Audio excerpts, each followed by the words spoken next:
All right, guys, I'm back. I don't know what just happened this few minutes ago, but I found out something about YouTube that maybe you guys don't know or whatever. But I'm gonna jump back into what I was talking about. We'll talk about that some other time. So last night, I'm on my way back on my return from somewhere. You know what I mean? And I like for the most part of the past, I'm gonna say 3 days. Like God has like I don't know consistently just like passed me these good days, you know what I mean? Like worry not, my son, you know what I mean? And like and from a esoteric perspective and all that, it was a good feeling.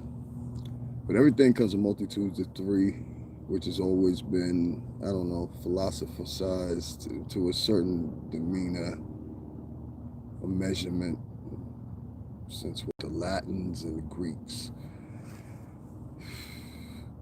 And just like those parables of three, right? Yesterday was the fourth day for me. You know what I mean? And something like that happened. One of my friends passed, man. And the thing is, you know, what makes us unique for me, I'm gonna say for me, what makes us unique for this person passing for me, this is a person that I've ate with. This is a person that I hung out with. This is a person that I know on a personal level that has shared stories about their personal journey, and I've shared stories about my personal journey. This is a female friend of mine, a very good-hearted sister. Um, Maybe like I don't know, a couple years older than me or something like that. But you know, for the most part, a mother. You know what I'm saying? She's got grandkids that new addition to grandkids she just had not even 2 years ago.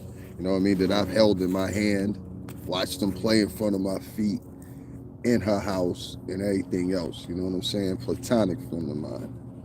And you know, Steph, it's for you. I want to keep your name alive because Steph was also on several of my live broadcasts here on YouTube and when I was on Facebook heavy before all this and all y'all started following me and all that, you know, and I appreciate every last one of you, all 6,000 of you now. But it's crazy, man. So I'm looking at my phone and I get a text and it say, yo, she passed. And I'm like, yo. And like at the time, I'm still in that good vibe. I'm still in that good mood. I'm listening to music. I'm on the, you know what I mean? I'm on the still horse. And I'm like, yo, you know what I mean? Found out my friend died, man. You know? And she didn't deserve that. You know, there's a lot of people out here that are some rotten, just disgusting motherfuckers. You know what I mean? Like motherfuckers, the neighborhood could be done better with. People that this and personally in society could be better off with or whatever. Or trying to re-educate, redistribute these motherfuckers into different cities, counties, states. You know what I mean? And it's like they the ones that stay here the duration of time. But good people like my friend Stephanie, you know, she knew my whole journey right now, and all the time she was always just send me. I could always be guaranteed Sunday during the week, I'm gonna get a good message from at least her and my friend Tabitha Duncan from the group Cut Close that used to be signed to well they were signed to Atlantic, but they were signed to what's this guy's name? Keith Sweat. Hold on 1 second, guys. And one or two other music artists I know that still contact me. You know, I can always count on the message from them. People that liked me even outside the music. You know what I'm saying? That's where I'm at now. You know, it always comes to this. Somebody told me this was going to happen. They said it's going to happen exactly like this. They all going to turn on you. Then at the end, they all going to need a job from you. Well, we see that right now. What I'm creating with you guys.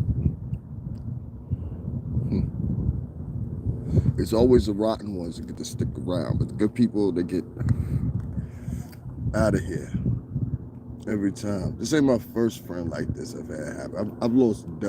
By the time that I was 22, 23 years old, I had already lost 5, 6 friends. You know what I'm saying?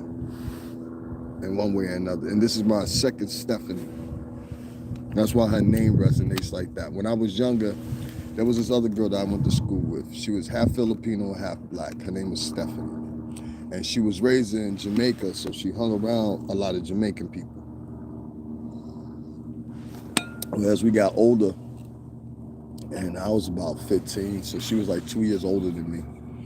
She had gotten into some business with some cats that happened to be Jamaican that were in the game, in the streets, you know.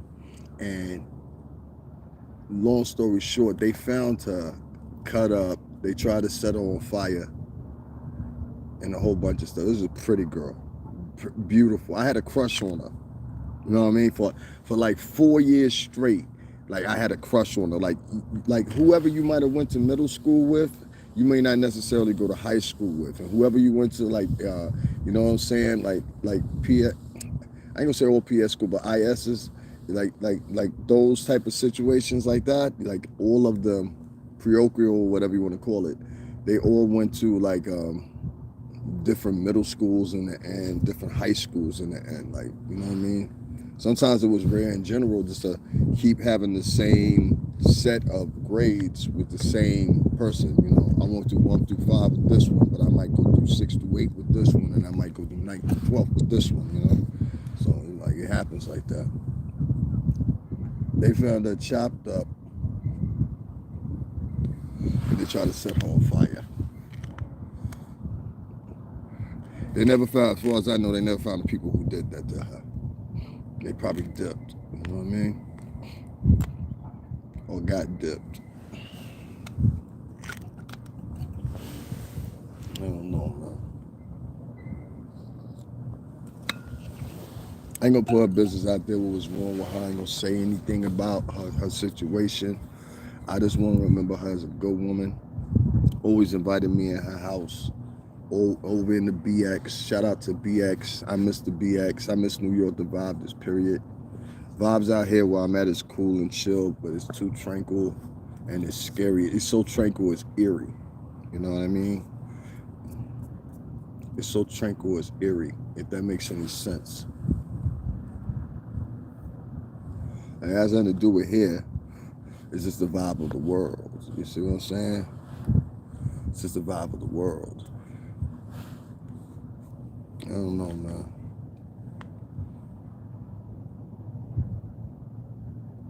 Man. I could ramble on and on and on. I just wanted to, you know what I mean? I just wanted to say those few words or whatever. I don't want to go too much into detail or whatever, but yo, Steph, RIP, whatever services come and are available to attend, even under the rest of this pandemic to come. Your funeral, wake, whatever, I'll be there. You know what I'm saying? Shout out to the BX, Bronx, Harlem, East Side and West Side. We stomped through all that. We gotta go through, you know, we went through Harlem to get over to the Bronx. You know what I mean? Just true facts. We walked the bridge, all that. You know what I'm saying? Both bridges. You know what I mean? I'm on a video call with my man's last night while he walking across the bridge. I'm telling him where he at. He's like, oh, all right, you can see that much? I said, yeah, I know exactly where you at. We done walked across that motherfucker like 8 times. You know what I mean? In the past year. So, you know, it's just crazy, man. And why it's messed up? The tri-state messed up. And this is the second person that I've known that's died this year under, you know, health reasons. Shit like that. You know, it's crazy, man. You know, when somebody passed, you see that, envision their face in your mind. And I envisioned her saying something nice to me, like, you know what I mean? And that's how I want to remember her, you know? Shit crazy, man. Shit crazy.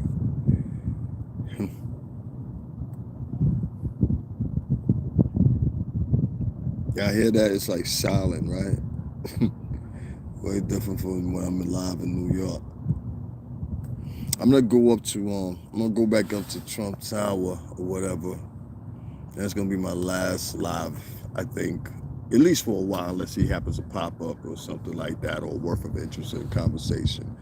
But I do want to say this: I'll be back up there, and I might have a surprise for y'all other than y'all intended. You know, I want to create a little series real quick. This explain to him how he fucked up his own reelection. And the moment that Donald Trump lives with the fact that he fucked up his own election, re-election campaign rather, the better off he'll be. Now the funny thing is, if he can live without ailment, he can actually run again legally. He can actually run again. You have due process to become a two-term president of the United States, signed under the Bill of Rights. Well, one of the articles under it. It's crazy. Indefinite terms for senators and councilmen and so on and so forth, in the three branches of government: judicial, legislative, and executive. I don't know. All right, guys, I have some more and less, to talk about and less somber later. But right now, I just want to vibe on my friend. You know what I mean? And just say, man, take heed of who you have around you, because it could be anybody, anytime to pass along or whatever, and you're left with the whim, like, damn, what if I could have said this to them? What if I would have known this? Shoulda, coulda, you know what I mean? And what ultimately ends up happening, you see, is, you know what I'm saying? That's a lot of people. I've told a lot of people, I'm not old, you know what I'm saying, G, by any degree. So it's like, in the short amount of time that I've been on here on this earth, it's like I've had a lot of people that I held dear to me pass. I had another friend that got killed out in Arizona. His murder's unsolved. You know what I'm saying? He was actually from the place I'm at right now in Connecticut. You know what I'm saying? Very well-known kid, real good dude. You know what I'm saying? Hung with him like, you know what I mean, night and day. You know what I mean? Shout out to Jared. Then I've had friends that have been tortured and shit. I mean, this crazy shit, man. I mean, I've lived so many different cities and all that. I mean, like, there's people in Miami that had shit done to them. People in New York, I know that had shit done to them. People in Virginia, I know that had shit done to them. People where I'm at right here in Connecticut, in different parts of Connecticut, had shit done to them. And ultimately, they had to eat their demise. You're just like, how? You know what I'm saying? Like, facts. And so, like, whoever you bear witness to as a friend on a daily basis, weekly basis, however you articulated your personal self, I just say to you like this, man, make sure you hold on to them, man, because sometimes you'd be surprised, and that's what that did for me. I'm going to tell you like that, and that's facto, like, it's just crazy. A lot of people.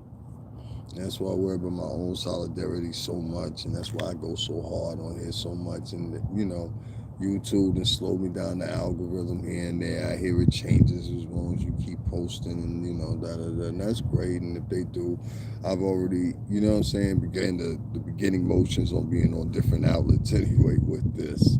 I'm going to leave that information for you here too. But I think a bulk of my subscribers subscribed to me because they thought it was going to be a format, like copying the same format that other people had done. You know what I'm saying? And there's no fun in that. Like, would you want to see a second Revolt? Or do you want to see a second Power 105 or a second The Breakfast Club or a second version of whatever shit show they're doing over there, Hot 97 nowadays or wherever? That whole thing over there, Hot 97, like, honestly, it needs to be freaking revamped. Like, that whole thing needs to be completely revamped. Yo, I'm talking to, it used to be, what's the name? Who is it now? It's, God say, I go all the way back when it was Emerson that owned them. Now, who is it? It's iHeart. iHeart as a company, you're too Disney. You know what I mean? You're Disney without the Disney vibe. And that's dangerous. You know what I'm saying? It's very dangerous. It's like, that Disney vibe with y'all don't work. And if you don't know what I mean by Disney vibe, it's like the maximum is a PG-13 level. You know what I mean? Like this can reach PG-13, but nothing but beyond that. You know what I mean? And now even Disney as a company is coming to terms with the fact that a lot of the new properties that they which acquired this recently are going to be have to be under that Disney label, but in a different branding. You know what I mean? A branding that's towards a darker crowd. That's why they're introducing all like people like Blade and stuff like that or whatever. Like that whole Avengers vibe, it's about to get real dark with more. If I had to make a prediction for it to be interesting, it would be more sorcery, more realms, more dimensions, more. And what they're basically doing is introducing to you covet's theory that have existed for God knows how long. You know what I mean? They go back almost to some of the playwrights and, you know, the Aristotles of the world, and you know what I mean, and Gomers and Homers and people like that. You know, people actually existed, and so, and not in, you know, I'm not speaking. And when I speak like that, I don't want to speak against the Comedics. I don't want to speak against the Israelites. You know what? I know why I'm gonna take this. I'm gonna keep this going. I know why I'm gonna take this because I do want to talk to y'all about that. I'm not taking sides with the Hermites. I'm not taking sides with the you know, so on and so on and so forth. A lot of these things, even if you see how I have this worn, huh? Ashante. You know, Ashante on como tu estás at the same time. Even at the same token, you cannot confuse your belief system over another belief system. Because what happens is, so many times, so see, this is the thing, so many times when we're deciphering something upon our own articulation, and henceforth, one other thing, how it's been described to us previously before we began our own articulation. And our own articulation is based on man's fault. It's a sin. And if you don't believe me, God told Adam and Eve, don't eat from the tree of what? Don't eat from the tree of what? Don't eat from the tree of knowledge. Because see, some of that knowledge only God was supposed to have, not you. And for this fact, as people get more and more intelligent, you see the world starts imploding on itself.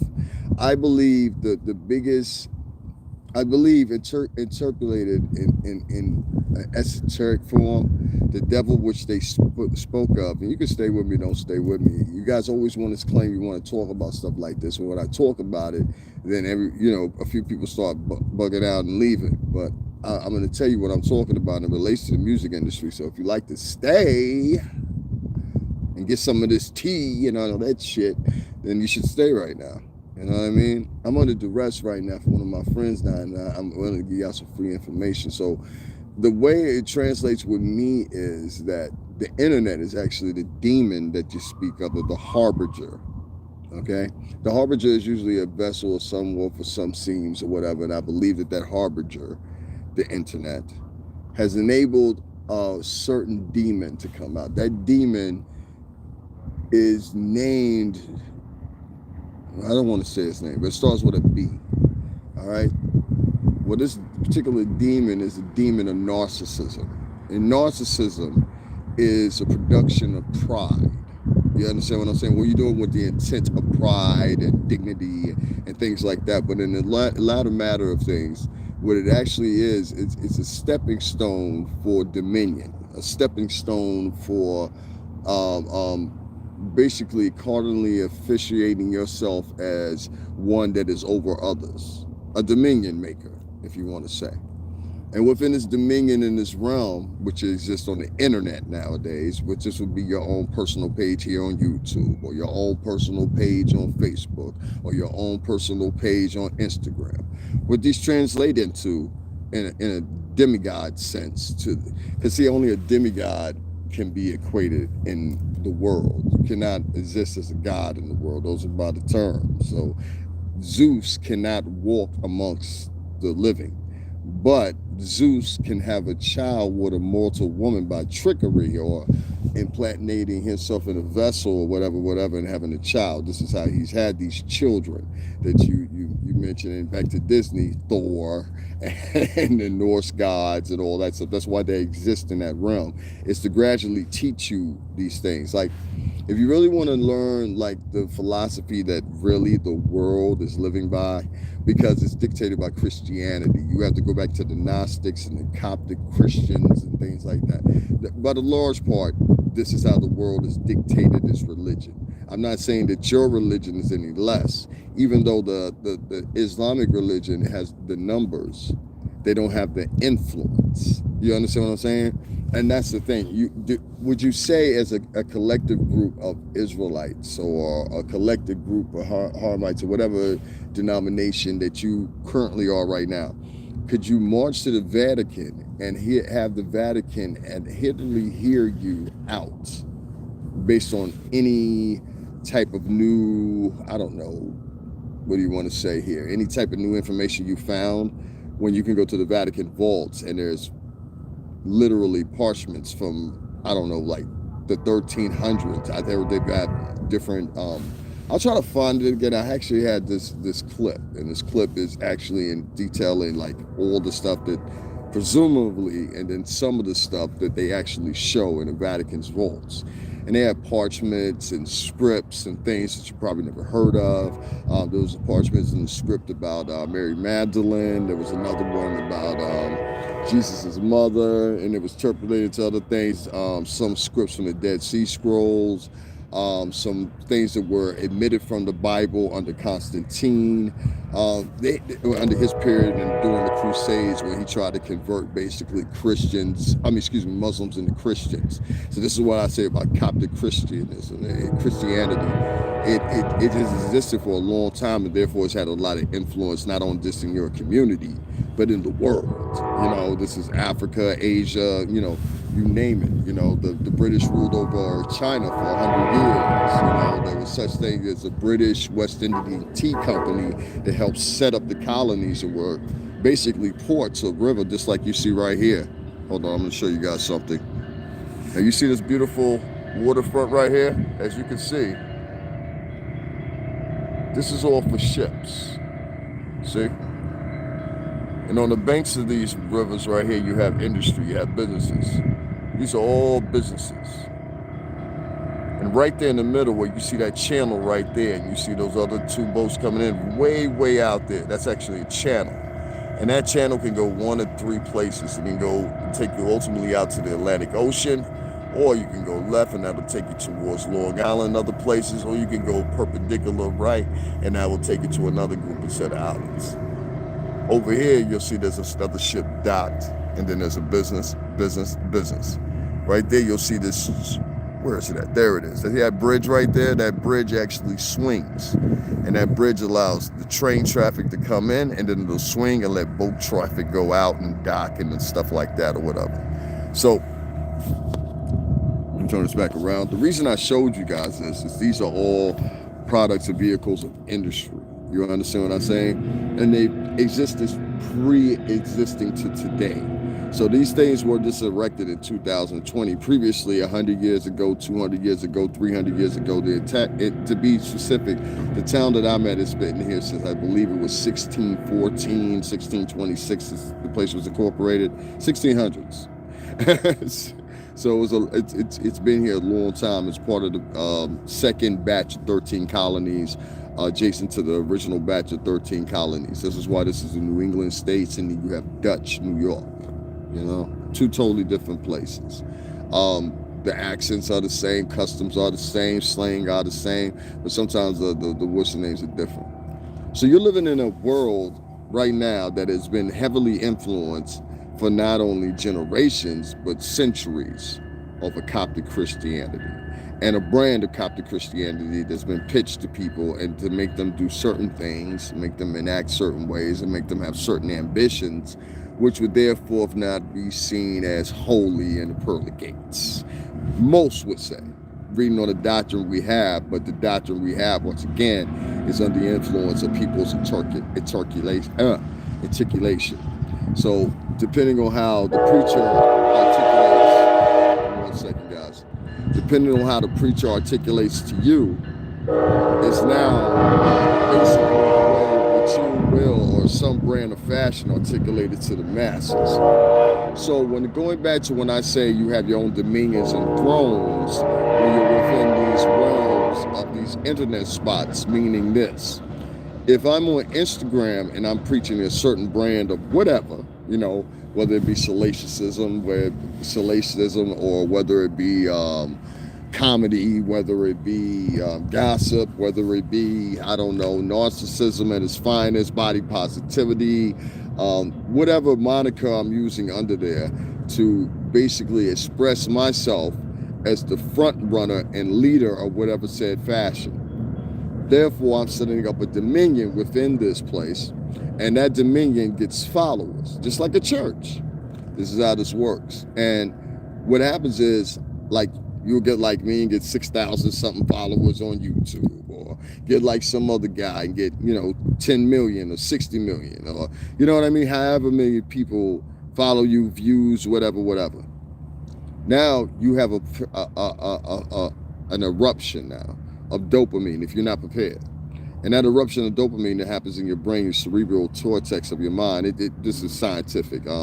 It has reactors on different things. Some people it's smoking, some people it's eating, some people it's drugs, some people it's alcohol, some people it's buying new clothes, some people it's a spa, some people it's buying a new house. We all have dopamine reactors for different emotions or whatever. We all have them. We have to have them, or you're not human, as the man would say himself. So give me 1 second. So with these dopamine reactors, what happens is your cerebral cortex, they're found in the frontal lobe. So your cerebral cortex says to itself, hey, you know what? I enjoy that. And now you start getting addicted. Now let's talk about the addiction, part 2. Addiction to social media. Addiction to social media based on these dimensions and thrones you guys create for yourself is actually an attempt to make yourself idol worshipped or godlike, or at the most you'll get demigod-like if you, I don't know, depending on who's writing the story. So, and guys, hit those like buttons if you can. The problem is nobody ever reaches that level. Like, see, personally, what happens is a lot of these people are under falsehood that they're online, they're getting assistance, they're paying companies. If you got $20,000 at your disposal, you can make something beautiful happen on social media. So just like a king or a queen would before, what you do is you're paying for your dominion. You understand what I'm saying? And whether you start taxing people on your Instagram and telling them, hey, you got to do this for me and do that for me, or you start, however you do it, you see some residual income from it. You understand what I mean? And which is the intention. It is totally the intention. In 2020, 2021, under the circumstances that we are under, yes, it is necessary. This is the way I make an income. And if I was Hasidic and you guys were Hasidic, you would have no problem with it. It wouldn't even come up in the conversation. Matter of fact, if somebody brought up not supporting me, we would go and run and shame him. I've talked to Russian Hasidic Jews, this is a fact, on Marcy Avenue, and sat there while I was sitting there. And anybody know the train stop right there in Marcy, right there? You know what I mean? That whole strip right there, that little strip right there, and on the right of Marcy is all Hasidic Jews, and they from like Kazakhstan or Russia. You know what I mean? And I sat there and I had the dude's attention. We started talking, and he had another rabbi, I guess, guy come in, and he started talking. We started having a conversation. The conversation was about religion. It was about history. He let me aware of a lot of things. He was not a racist man. He was a man that was actually trying to give me information. He said, you can look this up, and in the Torah it says this, but I don't want you to necessarily, and he would say that to me. He said, I don't want you to necessarily take my word. But see, the articulation that you have on social media from a lot of people is, yeah, you know what? You should take my word. I'm a deity. I'm a demigod. And this is what these dimension thrones/thrones are doing for people on social media. Some people. Now, see, remember when I told you guys it's all about consumption? Consumption. It's what you're consuming. And now I see other people doing that, including my doppelganger, you know what I'm saying, Joe Budden. Joe, you and Rory and you motherfuckers be on there saying a whole bunch of shit to be on this page. You understand? And if I was some regular Joe, I guess it wouldn't make sense. You know what I'm saying? Now, me and Joe don't know each other. We don't. I've left a couple comments on Joe's page. I thought he needed a stylist at the moment. You see, like, all those stylists they got over there now, I don't know who they got over there now, but the only true stylist over there, two true stylists over there, is O'Neal McKnight, and the other one is Groovy Lou, my personal favorite. My influence comes from Groovy Lou. Shout out to Groovy Lou, all hell. You heard? Now that's the style icon right there. If you don't know who I'm talking about, look up Groovy Lou. That's been Puff's stylist. He's been there since day one. Groovy Lou. You understand? And tell him professional sent you over there. He was the one that told you.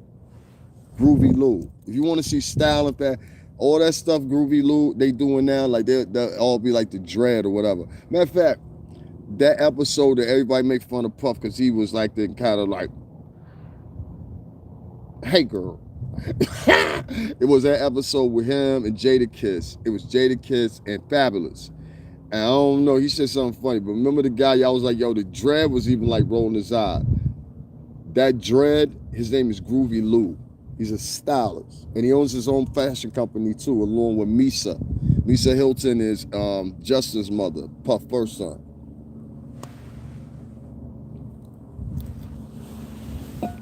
Now, on some real, Groovy Lou would smash everything. But right now, I think I can understand, because Groovy Lou's style is like I ain't gonna compare our styles, but the way I dress is like unique. And like, it's unique with fashion, but at the same time, it's fashion appropriate. I mean, I can walk in multitudes of places or whatever, not be looked at funny. You know what I'm saying? And it's a hard process to gather, you know? Which leads me into this. I'm gonna go back talking about that, don't worry. But I wanted to tell you about what I mean by social media and how social media is an action of commerce. And I think a lot of people just don't understand that. But I'm going to make you understand how. So I'll be launching a clothing company this week, because I want to have something to offer you guys. Now, Jeff Tweedy, who's over at Sean John, I had the chance to meet Jeff Tweedy in person. Go over there and ask him. I interact with him, whatever. If you feel the need, go over there and ask him shit. Because I know all y'all nosy as hell. But don't bother me. I'm all right. I understand. Y'all ain't never been in this crap. So see, y'all is interesting. I get it. I used to be like that too before I got in it. I was like, you know what I mean? Twilight Zone. Gustavo is the name of the company. I did a little mini commercial for it. It's inspired by some of the people I just mentioned. I think you're gonna like it. I think you're gonna like the logo. I think you're gonna like the look. I think you're gonna like the color patterns. They are adjusted, the color pattern, my particular color patterns, to make sure that they fit the complexions of an array of people of color, from light skin to dark skin. And I wanted to make sure I did that. I had a sister, Rashida Strober, that came in and supported me. She's a dark-skinned advocate. Make sure y'all check out her page if y'all get a chance.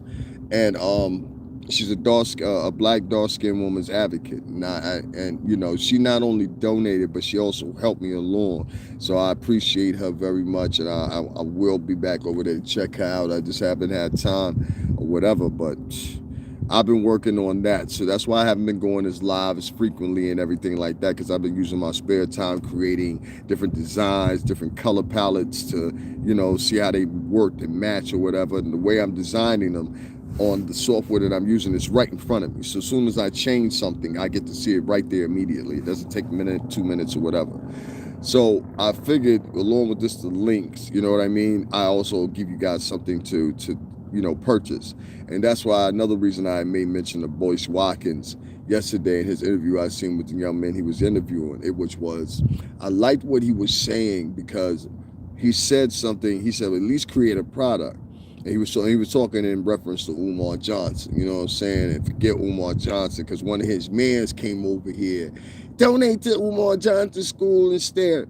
Man, on everything, you know what I'm saying? Like, listen, man, don't ever come over here and don't, pump the machine and be throwing out advertisement. There's only one person that could do that. That's Divalicious. You know what I'm saying? Divalicious could do that all day long. Everybody else, And I think I messed up the thing with the comments, y'all. So I'm sorry if I did. Live chat, all messages are visible. Top chat. Oh no, I didn't. Okay, so y'all can chat if y'all want to. But here we go. I couldn't see him. My fool. I'm sorry, y'all. Now I can see him. Yeah, this thing's been all messed up. I just seen this one. Melodic melody, just like Hello Dab. I'm sorry for your loss. Thank you very much.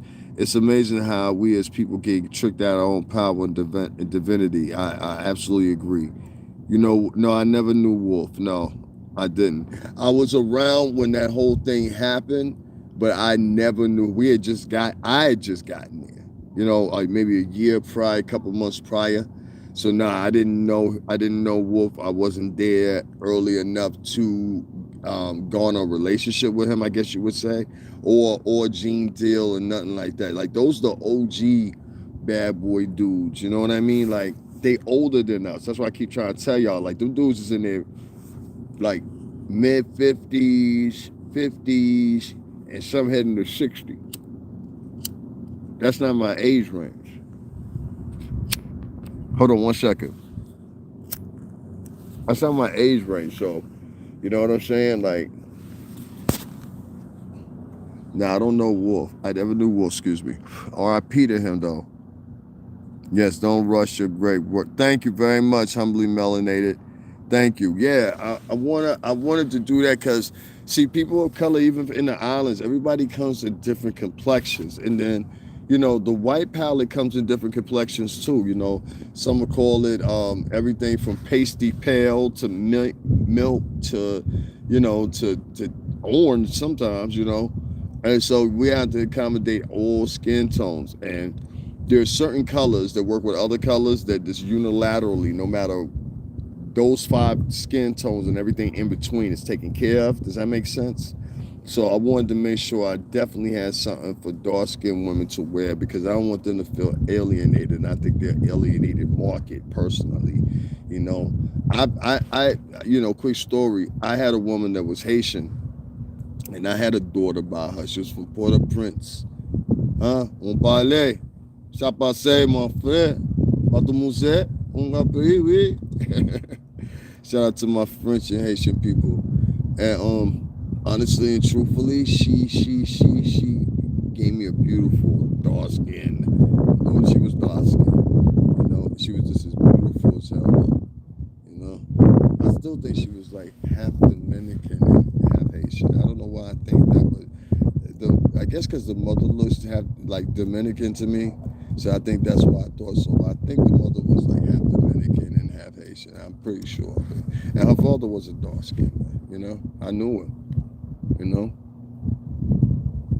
R.I.P. Wilford, Big Wilford Sr. So trust me, I know. Good people, man. Good people. Good, very good people. Very good people. I never say anything bad about that family. My daughter died, and she had lung failure. She died at like 6, 7 months. She was born premature. And it wasn't her fault.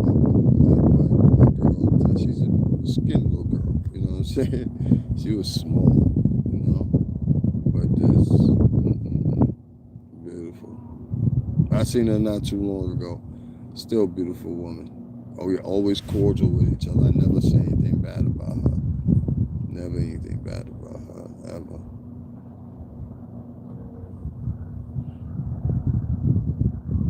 Legitime, Farah. But anyway, moving on. Yeah, guys, so back to this Rome thing. Gustavo, That'll be available. I'd rather let you guys see it and keep talking about it. Now I have a little commercial thing I'm putting up too, so don't worry. We're gonna make something dope happen here and have a product to offer to you guys too, and hopefully you will purchase it. And I'm not gonna rush it, but we're gonna have something for you because I gotta get on it. I gotta get out that spot. You know what I mean? Shit is just wavy, not the waviest it should be.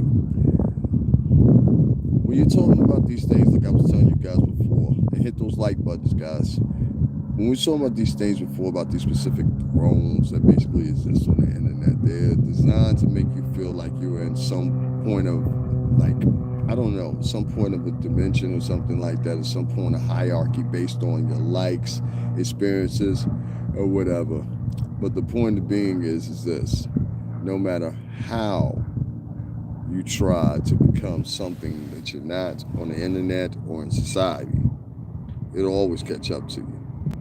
And see, a lot of people go into links now when they're on the internet and they design a rule of thumb for the throne or their particular space on social media that they call their throne. So,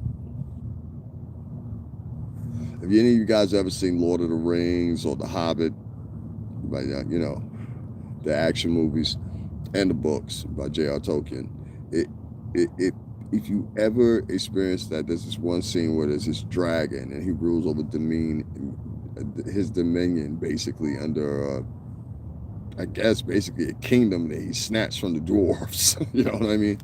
And the dwarves at first they succumbed to their greed, and now the dragon was now over dominion of all their gold. So what he did was he took a rest on top of that gold, not only to claim it, but also to kind of show his power with the gold. You know what I mean? I mean, we're talking about probably in today's economy, probably that gold was probably worth trillions. Who knows? But the point remains. This is the same thing that a lot of people do on social media. They show up the chains, they show up the what they got, the cars, everything else. Doesn't matter what race they are. I've seen people in Dubai doing the same thing. Have you ever watched how some of the Pakistani and Iraqi guys and things like that, how they spend their money? Oh my God, you'd be disgusted. You'd be disgusted. Like I've seen these guys gold plate cars, buy Lamborghinis like they're nothing. I like to know what they're doing to get them. That's the point I want to explore a little bit more. What they're doing to get them, because I know all of it can't get legit. They're not doing it all by trade. They're not doing it all by oil. They're not doing it. What businesses are they getting into? And then some of them, the families already had disposable income, so then there's that option too. Angel Dickinson, good morning, D. Chi-Town, Southside listening. What's going on, Southside?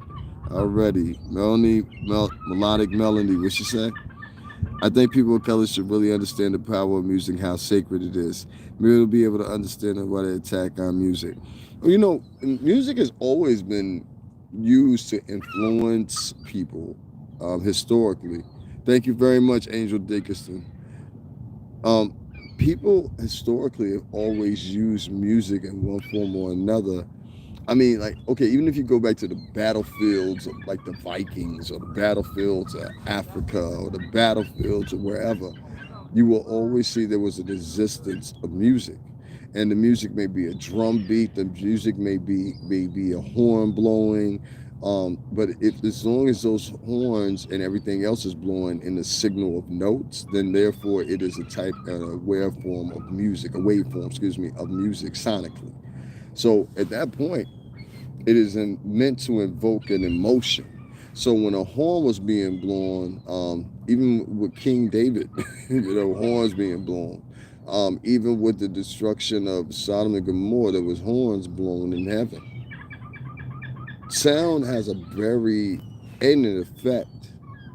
Satan, here you go. Humbly Melanated said it best. Satan was the leader of God's choir. Satan was the leader of God's choir at one time. Music has always been in circulation to project, manipulate, lead, etc. the people of this world.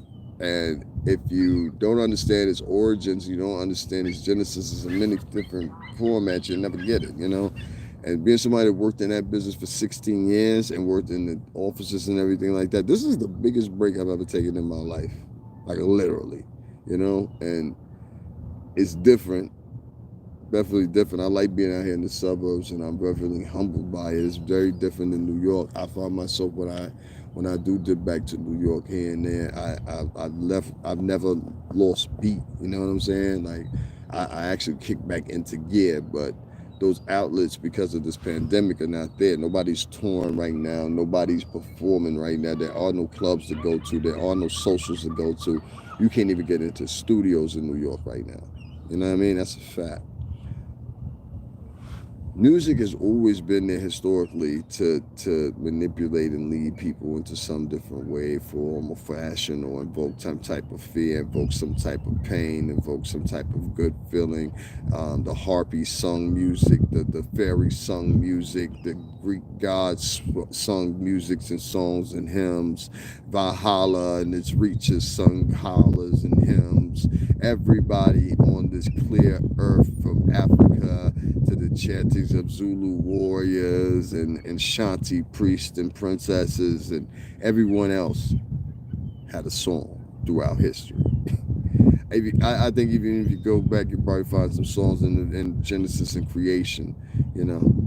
So the only thing I'm saying to you is sonically, the stuff that you're listening to does affect your emotions, does lead you to take certain decisions. It's done so and always been said so more vividly, I think, in the past 40, 45 years. When I think the first time that I really started to examine music in its forefront was when I was introduced to music theory in college. And it wasn't my major. I got introduced to it honestly and truthfully while I was in the dorm. Well, not the dorms, but our collegiate housing. I was in there and I overheard somebody talking and having a conversation with someone else about it. And I just interjected in the conversation. And the other person, they knew me and they knew my prior, experiences, work and everything else in the music business. So they made mention of that at the time. And so at the time, it just evoked into a whole conversation because it was something I wasn't familiar with. I'll be quite honest, I was not familiar with musical theory. I was not familiar with chords to the degree that I am now, how those chords actually strike depending on whatever instrument is used, whatever. Well, nowadays, like SIF sounds and digital sounds, but even with those, they're manipulated at a chord and an octave. So, you know what I mean? You put that with the music, you put that with the gold, you put that with the everything else, and you throw it on social media, and what you get is you get someone that thinks they have their own dimension and thinks that there's some type of demigod all of a sudden. When in actuality, when you look at it, every person that's ever done that in access online and failed at it at the end, you never hear about them no more. And it's quick. Remember Bonk Gang? Bonk Gang! You know, the dude used to jump over tables and all kinds of silly stuff. All that. Kid from Florida with the dreads. Well, if you saw that Adam 22 interview when he was hanging up against the wall and he just passed out, that's what happens. And that was only a year. That was only a year. He went strong for a year. It's what we choose to take in. I'm very cautious about when I allow myself and my child to experience teaching youth early. I definitely agree. That's why I said, like, I have no problem with different religions like the Israelites, the all the other groups or whatever. I don't want to say everybody and put everybody in an order and be like, oh, you talking about ICP and you know what I mean, all them right there. I ain't talking about everybody in Harlem. I ain't talking about that. Because it's different chapters throughout the United States, and all of them preach a different gospel to a different tone, and that's what I was mentioning earlier. Like a lot of people, they only gonna pick up the highlights of what they want to pick up. What I'm saying, yeah, it's definitely an energy and it's a vibe. You know what I'm saying? So like, I don't expect everybody to get it. You know what I mean? Everybody, like, I even could tell that by the views. Like if I'm talking about something about Puff or one of them, or talking about like You know what I'm saying? Mary J. Blige or something like that or whatever. Everybody paying attention. As soon as I started talking about, well, this is how it happens.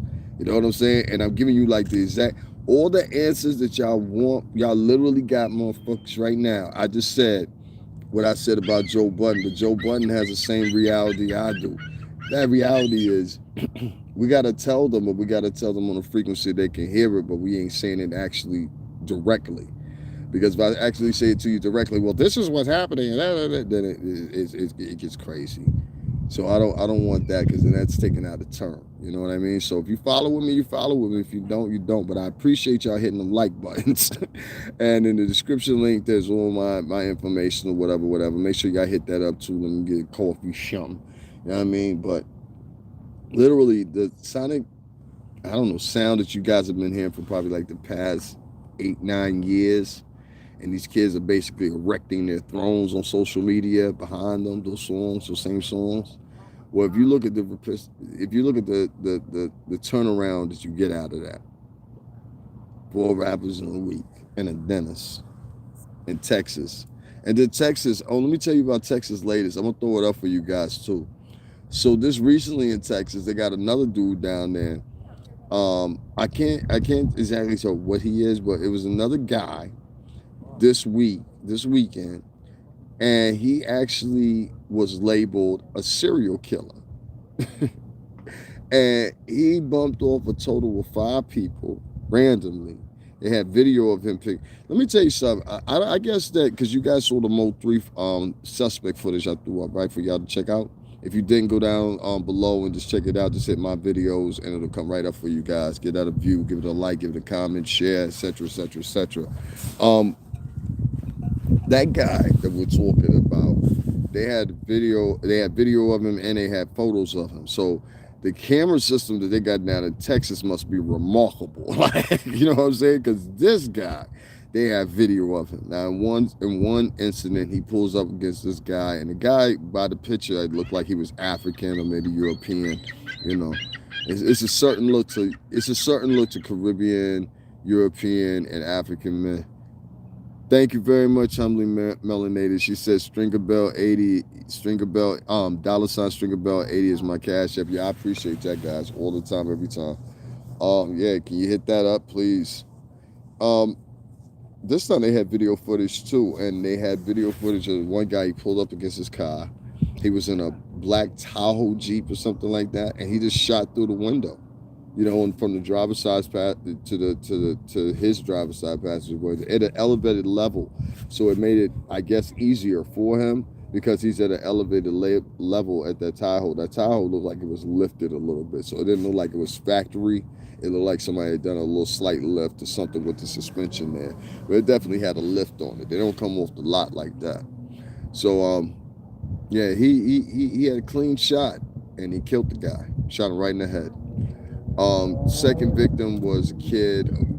This is a young white kid from college, and he was coming from some type of volunteer thing. Shot him just randomly. He died. Then there was another victim he shot randomly. You know, I could go through all of them. I'll throw up the footage for y'all to check out, whatever, because it's kind of lengthy. And I don't like talking about that because it's like bad vibes. But Texas down there has got a problem. And I think the problem with Texas has tried to secede from the United States, I think, a total of 3 times. And each time they failed. And I think the reason that the United States does not want Texas to secede from the United States is from the Civil War up to now, you know, is because of pure simple fact, they know the direction that they'll go.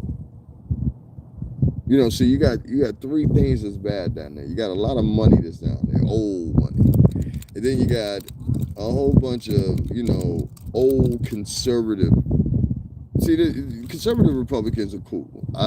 You know, and you get different branches of conservative Republicans. Some people call me a Republican. Some people say I'm a neo-Republican, and then some people say I'm just a man that, you know, like I tell you, I was born in the South originally. You know, I was born in Roanoke, Virginia. And, you know, all my family and all of them, you know, my granddaddy's family and all of them, they Northerners, you know. So rightfully, I belong up this way. And by the sound and octave of my voice, you can tell I ain't going nowhere no time soon. And I haven't been there for all respects and purposes since I was a child, very long ago. So, you know, I still have friends down there and I intermingle with people and I talk to people down there, but by all means, I'm a Northerner. And please believe that. And that's what I attune to and address. It's unimaginable, man, that you have a lot of people in the social media realm that let this thing continue not only in Texas but in the other cities it's happening, Chicago, Miami, and it's everybody participating. Some of these players are white too. We seen Lil Plump die. We seen numerous people die, and they're not only just dying from violence; they're dying from drug overdoses, including the state that I'm in right now that had one of the highest opioid rates in the whole entire United States, right here in Connecticut. And it got to a point where, see, one of the things is here is, I'll give you a little history. They had a place here called Pfizer's, if you guys are familiar with Pfizer's, the same one that amazingly got the contract to build the COVID-19 vaccine. And now they want to hurry up with trial. Screw the trials. Fuck that. Now, we want to give it to you now. So let us get our first 100,000. You know what I'm saying? There'll be the trial. The first 100,000. Oops, I'm sorry. All right, so listen, guys, after a few mishaps, we now have perfected the medication. So let me tell you what these motherfuckers did when they came here. So they came into Connecticut. Now, this was the second facility they had in Connecticut. And then 20, 30 years earlier, they did the same thing in New York. And I'll tell you about that, too. But let me tell you what type of company Pfizer is. So they came to Connecticut, and they got granted this tax exemption, right? And so these motherfuckers stayed here, I'm going to say maybe 2 weeks, 3 weeks to the 10th year that they were tax exempt. Let the whole entire just vacated it. Left a whole entire building and an annex building, which was across the street, freaking empty. And how do I know? Because I used to live by it. I used to walk by it every freaking day. I lived right on that street for freaking 8 years or whatever, you know? And it's all shoreline right there. You know, I used to walk across the street and have my coffee on the beach there. Every freaking morning. It's too cold. Or the freaking water come and flood over in the park. But yeah, I lived right there. And so I'm sitting there and I'm like, yo. And so finally the state senator, he came in, one of the state senators, he tried to run for president one time, Joe Lieberman. He came in and he actually got a contract with military contract, and they were able to find purpose for the building. But when I say this building is huge, it was like a mini city. To even call it a building, it's not that. It's like the size almost of a campus, if you could imagine that. It's huge, you know. And they left that shell of a building there. Probably 30, 40 years earlier in New York, they did the same type of stuff, but I think to even further perplexity. They were throwing barrels of waste in the water. They were doing all kinds. Let me show you guys something. Real quick. All right, so you see right there where that boat is right there, and then right on the other side, you'll see 3 smokestacks right there beside it, right? Right in the middle of that, of those 3 smokestacks in that boat, is a channel. And when you go out that channel right there, you'll eventually end up, and I didn't mention, I said you'll end up somewhere else if you go far, right? Where that other place is Plum Island, okay? And this place, Plum Island, one of my neighbors, she used to actually work there. And so this place, Plum Island, you're supposed to do all this type of experimentation, stuff like that or whatever. There was this thing about the Long Island beast and this thing that had washed up in water, and speculatively enough, people were saying, well, it's from Plum Island or whatever. And, you know, if you're conspiracy theorists or whatever, more power to you. If you ain't, I don't know. But I'm not a conspiracy theorist. I like stuff that I can prove, you know? So I have no proof of this. There's no evidence that point to what it is, you know? For all I know, it could be a mutated animal that just had the worst, you know? Believe in you, what's going on? Justice for Kawan, Bobby Charles. I hit the like button for y'all. Everyone have a wonderful Thanksgiving. Peace is for life. Okay, Papa. Good morning. How pretty that is. I'm in Cali. Yeah, it's beautiful. It's beautiful, man. I like the water too. I grew up around the water. Like I told you guys a million times. I literally grew up around the water. And in Virginia, well, where I am at in Virginia, it's a lot of water there. Like, it's a lot of floods that happen, like major floods. Like, I'm talking about floods that take out like towns. You know what I'm saying? And it take years to come back from it. Like cars getting washed away. I seen all of that. You know what I mean? So yeah, we have a lot of water down in VA. A lot of it. There used to be this place we used to go to when I was a kid. My uncle used to take us up there. It's called Peaks of Otter, and it's a like a trail of natural water. Like you could take your cup and like literally drink that water out the cup. You know what I mean? I used to do that. It's natural springs. They have something like that up here too. Yeah, they have them up here too, up in Maine. I've been to Maine twice now. I've been to Caribou, Maine, and there was somewhere else I went up there in Maine too. But Caribou, Maine was the one I remember. We went up there with a friend of mine, Kyle, I used to work with. He what's the name? His parents had a place up there. And so, yeah, we went up there and it was huge too. Like, shout out to Cal for that, because we got so wasted. Y'all know that term, white boy wasted? I did it with Cal. Me, him, his brother, his dad, his uncle. God, what was his name? Uncle something, Schmoes or something. It was something like that. His uncle was the coolest. Dad was cool too, but the uncle was the coolest. But shout out to Cal. I haven't seen Cal in a long time, man. I'm hopefully in my return back here to Connecticut, I can see him again. You know when I tell y'all birds like me, this bird just landed right here in front of me, like literally right here in front of me. Ain't he beautiful? I love birds, and there's another one right there. And beautiful. Yeah, but Cal, that's my man. That's my dude. Yeah, I'm trying to be in good vibes, you know, and you must be a water sign. No, I'm a Taurus. Yeah, I'm a Taurus, and in the wild with the ox and the bull and all that or whatever, which is representative of my nature and everything like that. You know, the bull is a tranquil animal, so birds particularly tend to ride on the backs of oxes and bulls or whatever. You know, I actually took some pictures. I'm gonna start putting them up, but yeah, I'm a Taurus, May the 14th. Yes, I am. I'm so much of a Taurus too. But thank you though. But yeah, I used to own birds. I had my own crib. I had birds.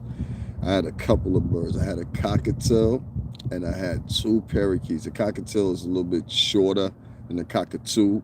And some people think I'm talking about a cockatoo. No, a cockatiel. They're a little bit smaller, but the same bird, basically.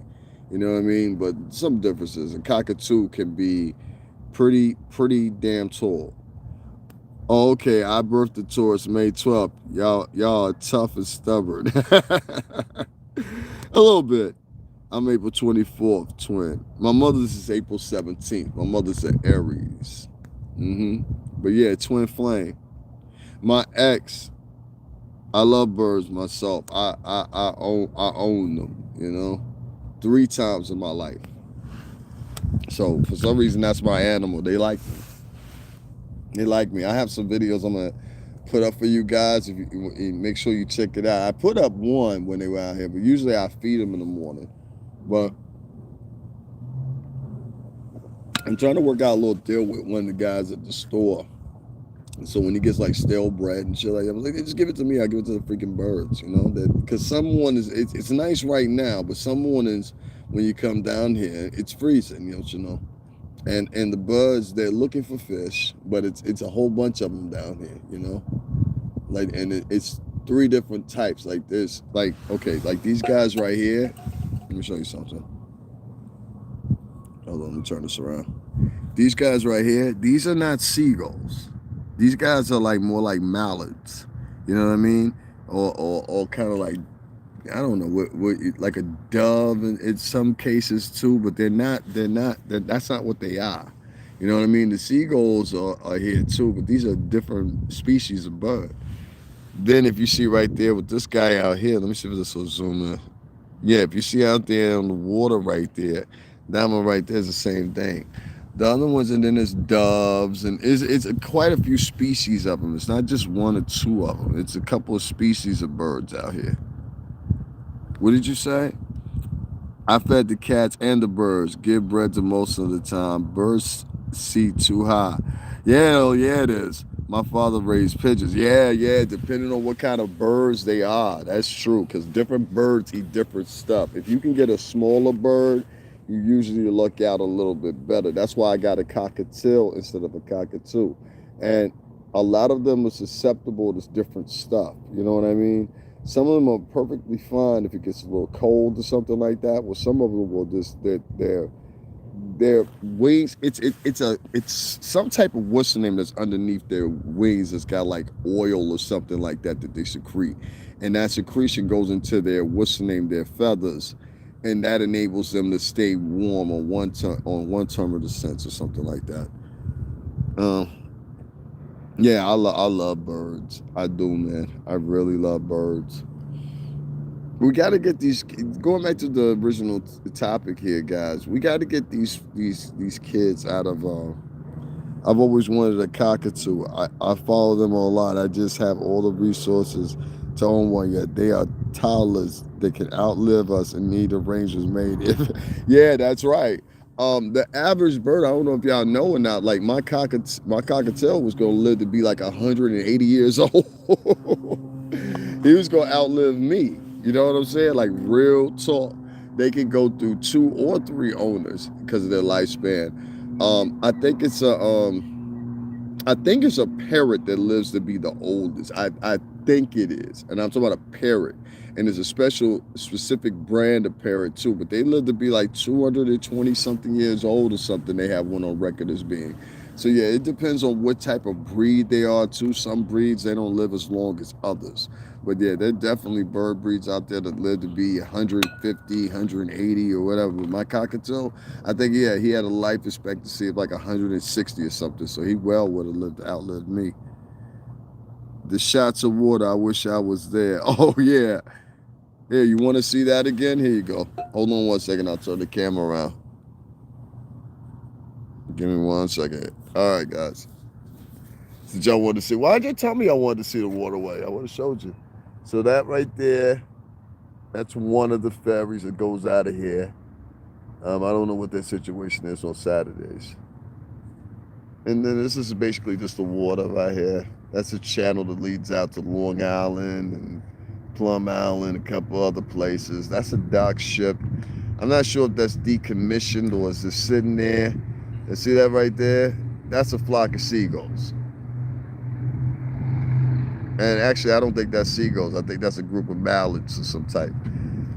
So it's different. That's what I said. It's different types of breeds out here. And that's one he's sitting right there on the thing. And the son can't figure out what it want to do. It want to be warm 1 minute. It's like, nah, you know what? Forget that. Go ahead and freeze it one more time. No problem. I can show you guys this. I know I'm an ugly mug on the page all the time, right? I'm saying, I told you I'm trying to get a girlfriend. I need a girlfriend, man. I'm trying to wake up in some vajay every morning. For real. Fellas, y'all know what that feeling like? Fellas, do you know what that feeling like? Waking up to some vajay every morning. I don't even care if I don't get the hit. I just want to be like, hey, I just grabbed your booty because it's just this morning. See, they bullies. See how you just bullied them off of there? Now see that one right there, that's a seagull. See, they're 2 totally different birds. See that one right there, that's a seagull that just landed. That one right there, this one's some type of dove or something. Yeah, I need a woman or something or whatever. I want to grab on some booty in the morning. I want to, you know what I'm saying, good morning kiss with my breath stinking. You know what I mean? You smell a little funky right now, but let's do it anyway type of relationship. You know what I'm saying? You know what I mean? Because ladies, you know what I'm saying? Every now and then y'all be having a little moments. You know what I'm saying? You know what I'm saying? Come on, baby. I know it smell a little bit, but you know what I'm saying? I'm going to do this for us. This is all about us. You know what I'm saying? You don't mind that whip of that vajay's, man. Look, you know what I mean? Little off. You know what I'm saying? Like, hey, baby, you smell fresh today. You know what I'm saying? I didn't even see this guy behind me right here.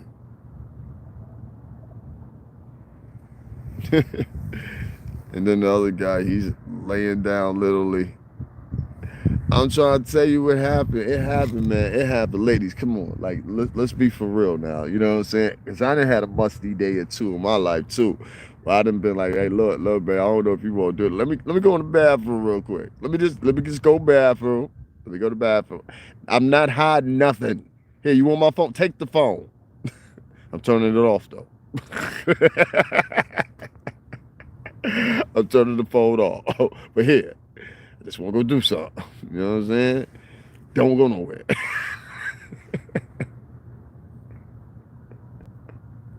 Word up. The breath stink. I'm dead serious, yo. Listen, man. Ain't nothing in the world, especially if you and your chick that drank the night before or something like that, or y'all let's say y'all ate some nachos with jalapenos on it, or like real like authentic cheddar cheese. You know what I'm saying? And she just wake up in the morning, she's like, hey baby. You like, hey baby, like dragons. People like, we got dragons out here. You know what I'm saying? Dragons? Where? Where is this you speak of? Right here. Mwah. Dragons. Ain't nothing wrong with kissing your chick if that's your chick and her breath stink in the morning. Yeah, get your stinky breath over here, stinky breath, cute motherfucker. You know what I'm saying? I have no preference either. Like, light skin, dark skin, long as you pretty and you nice and like your DNA look like it would match mine.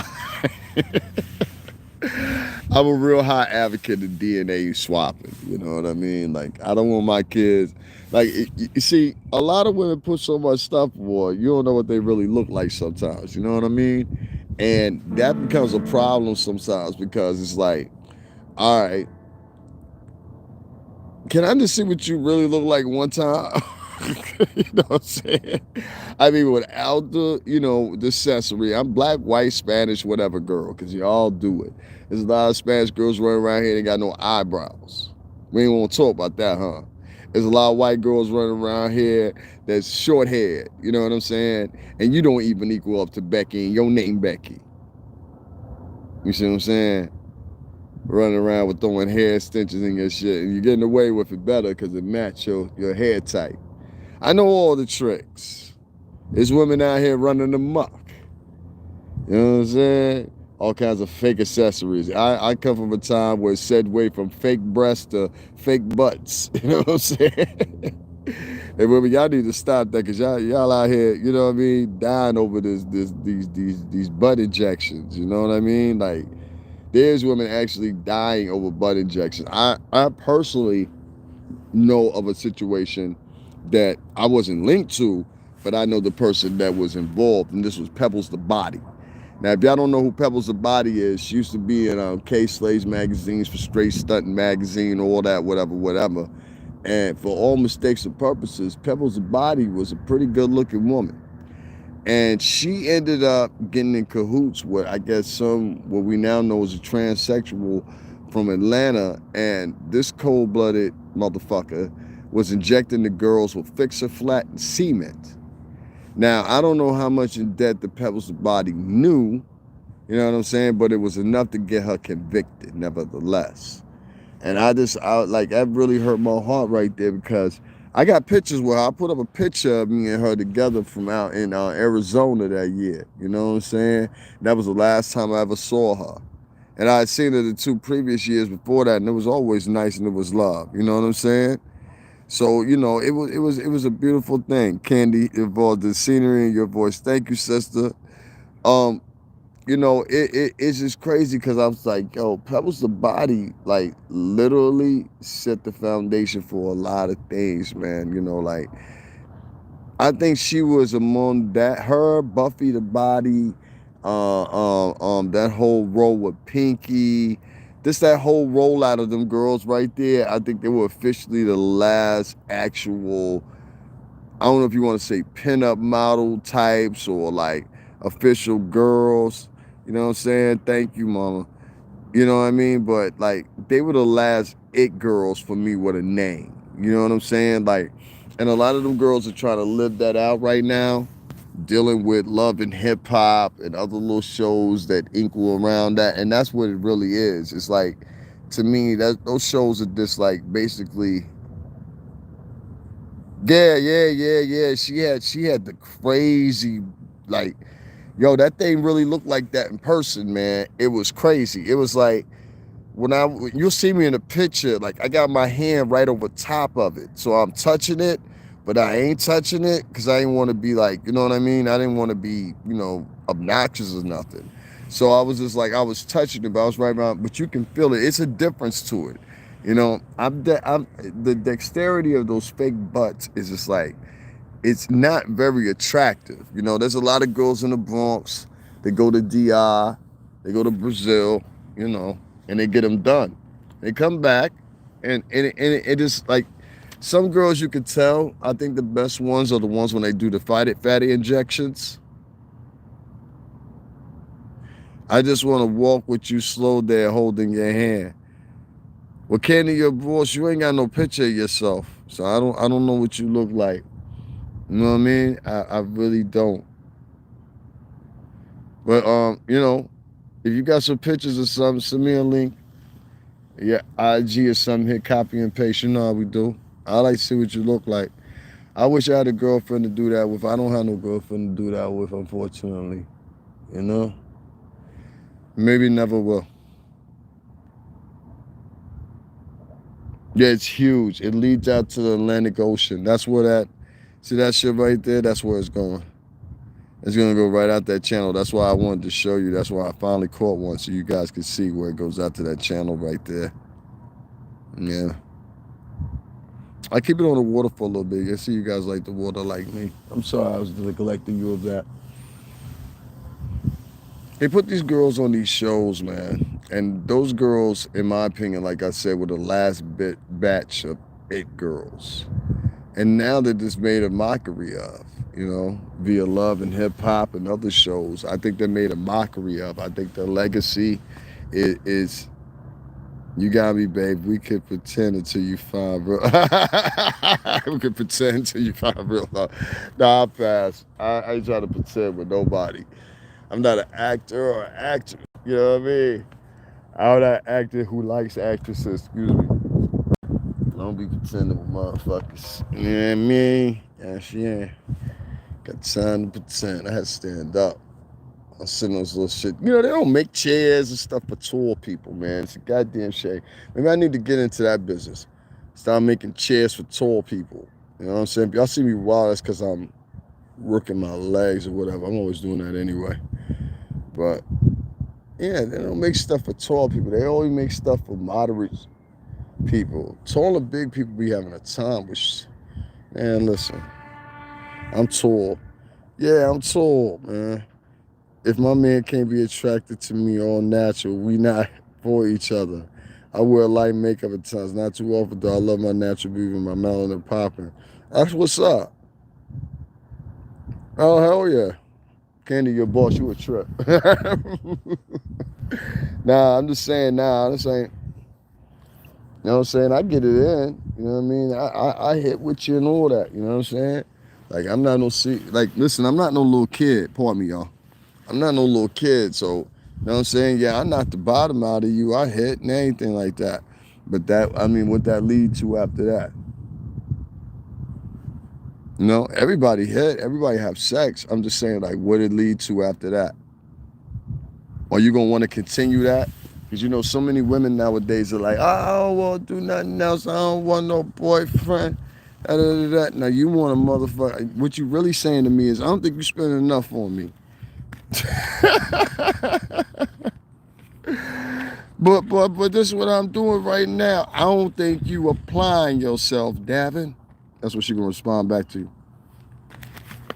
This economy currently, in this pandemic, people's friends are dying like mine. RP Stephanie. RP. I said earlier, it's a damn shame when good people die. Good people die. There's a lot of crappy people out here, man. And it's kind of a shame when you see good people get taken away. She's a good woman. Good damn woman.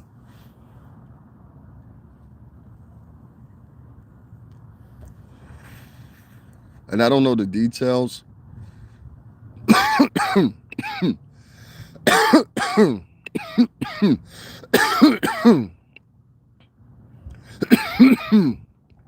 I'm just hoping that it wasn't that COVID-19 crap. This will be the second person if it was that, this will be the second person I know that died of that. This year. R.P. to Fred the Godson.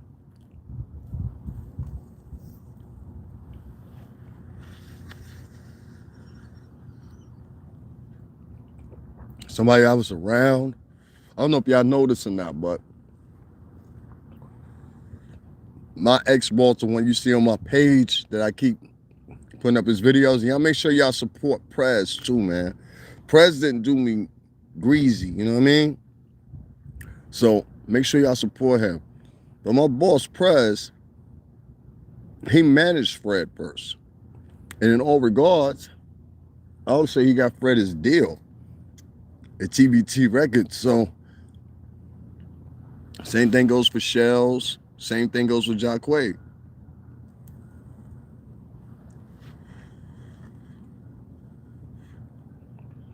Who ironically enough ended up on Love and Hip Hop.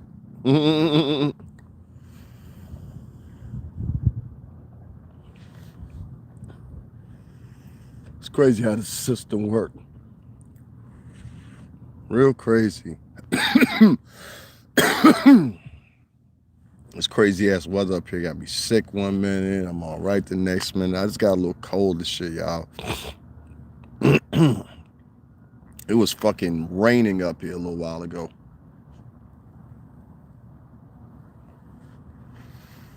Then it was snowing. And then Jesus came and said, all right, let there be light again. And we get some days like today, beautiful days. I think we got a couple more days of this. I was able to take off the big jacket I've been wearing. So that was a good thing. But yeah, there's a lot of bullshit in the game right now, y'all. You know, it's a lot of BS in the game. RP to my friend Stephanie. I admire every moment I got to share with you. Shout out to the BX Bronx. I'll be back, baby. I'll be back. Don't you worry about nothing, baby. Be back.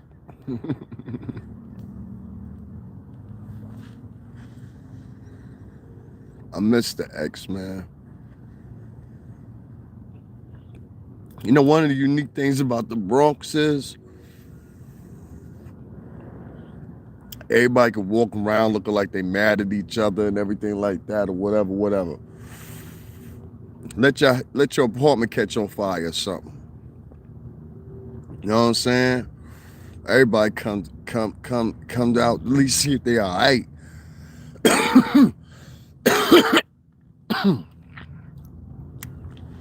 People in the BX stick together when they need to. That's my point. And everybody's different. 6 Train different. 4 Train, y'all different. 2 Train, we definitely different. I say 2 Train, we more the Italian, Albanian, Dominican, Jamaican, African American, white American side of the game.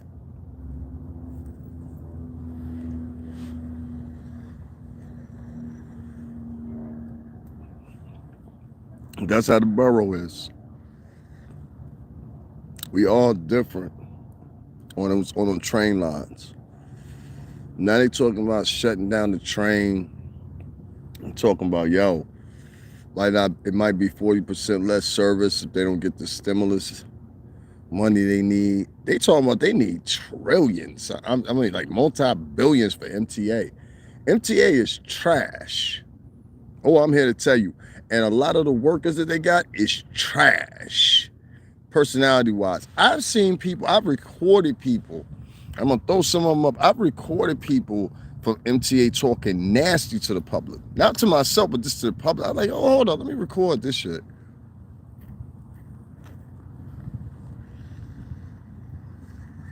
It's despicable. And anybody, I'm not talking about people that like get attacked.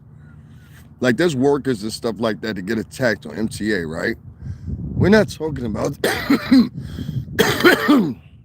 I'm not talking about them. Like there was this jerk that was going around, he was throwing urine on women, bus drivers or whatever. This one woman got caught. He threw urine on her through a bottle. There was another one that was spit upon. I remember another one over there by anybody over there by the train station by Fordham, over there by where the Burlington and all that is, you know, past the zoo. Over there, this dude attacked a MTA worker with a freaking knife, man. Like people are crazy. Like let me tell y'all, right? I kept telling y'all, I said, yo, there's an increase in mental health people in New York City, right? Well, they caught the dude that pushed the 40-year-old woman off 14th Street. They caught that dude. You know what I'm saying? And I'm glad they did catch him. And he's either Dominican or Puerto Rican. I'm not sure which one he was. But he just looked like he was out of it. And they were right. Like I saw the video and he just like calculated exactly how he was gonna push her off the train tracks, and exactly when it was so calculated, it makes it hard for me to believe that he suffered from mental illness. But he calculated how much time and how much distance he would need. The same thing happened just a year ago where they convicted this one other woman. This is something that happens a lot in New York City, where people will push people in front of the subway. You know what I'm saying? For whatever reason. They arguing with them or whatever.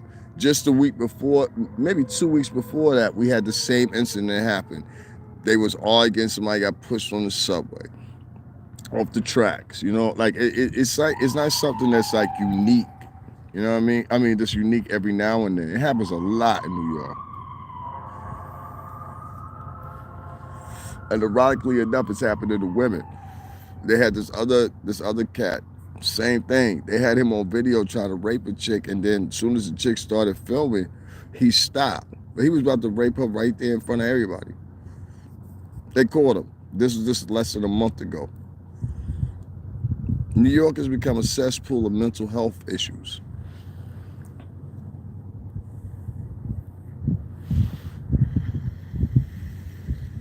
And I think they're going to have to repeal some laws because, see, you can't, right now, you can't legally take somebody and incapacitate them into a facility just because you speculate they have mental health problems. They have to voluntarily want to go there. I'm sorry, you guys. I'm not even reading this. Real niggas be like, you need an egg. Went to house set on fire. Yeah, we're right. I'm done. Yo. Oh, hell no. Yeah, I heard. I guess you smoking cigs. I'm rolling my cigs. That's so ghetto, but it's wild cheaper. Yo, Facto, a bag costs $12. Yo, for real. I was smoking the Bergamot joints. You on it? The Bergamot. That's the light baby blue colored pouch, whatever. They menthol, but they from Europe. I think Canada maybe. That's my joints right there. Yeah, roll your joints, man. Real Facto.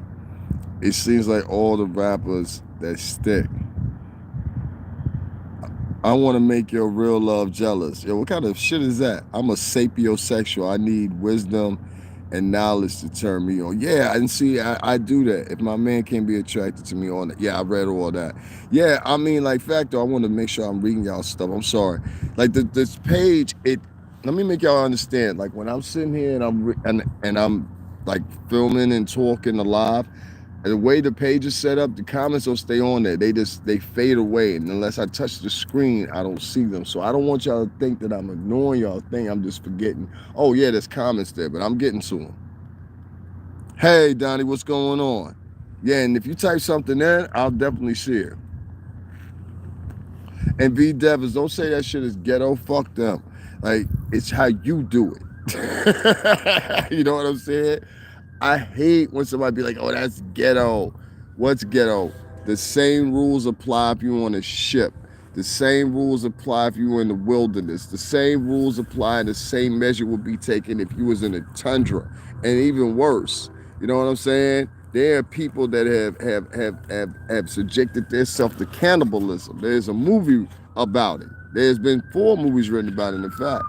You know what I mean? About people subjecting themselves to cannibalism to survive in the I think it was the Alps, the plane that crashed. Anybody ever seen that movie? If you haven't, I encourage you to watch that movie. It's a movie. I have to think of the title of it, but there was several of them put in there. But this put cannibals, Alps plane crash, and it was come right up.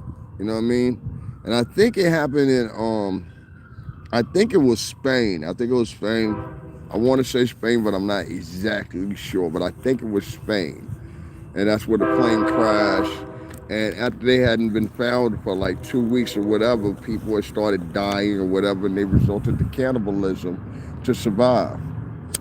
You know? And it's not the first time you've heard of somebody doing that. You know what I mean? So I don't want to give the interpretation that, you know, I'm Grand Pooba or something, you know? I never said something that's ghetto. You know, the word ghetto itself was a section where they put, speaking of Italy and Spain, was a section in Italy where they put the Jews. And it was known to be poor, dirty, desolate, etc., etc. And the Italians gave it that name, ghetto, the ghetto. That's where all the Jews lived. Most Jews know this. They'll admit to it too if you ask them. If you ever run into a Jewish person, ask them that. You're better off asking a Hasidic Jew. They seem to be a lot friendlier than Orthodox. Not to say that the Orthodox are bad people. I just said friendlier.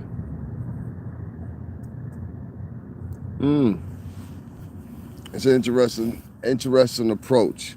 Let me ask you guys a question. I see some of you type in the ADOS thing, and I see some of you type in, you know, Black Power and everything like that, or whatever. But where do you want to see the tides turn for yourself? As far as like this whole thing we're doing right now with the internet or whatever. Like, you know, I'll put it in perspective for you.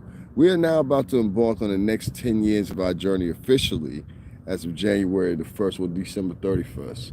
Like our real, and the way we're entering the next decade officially, because it's not officially, we're at the end of what is considered the last decade.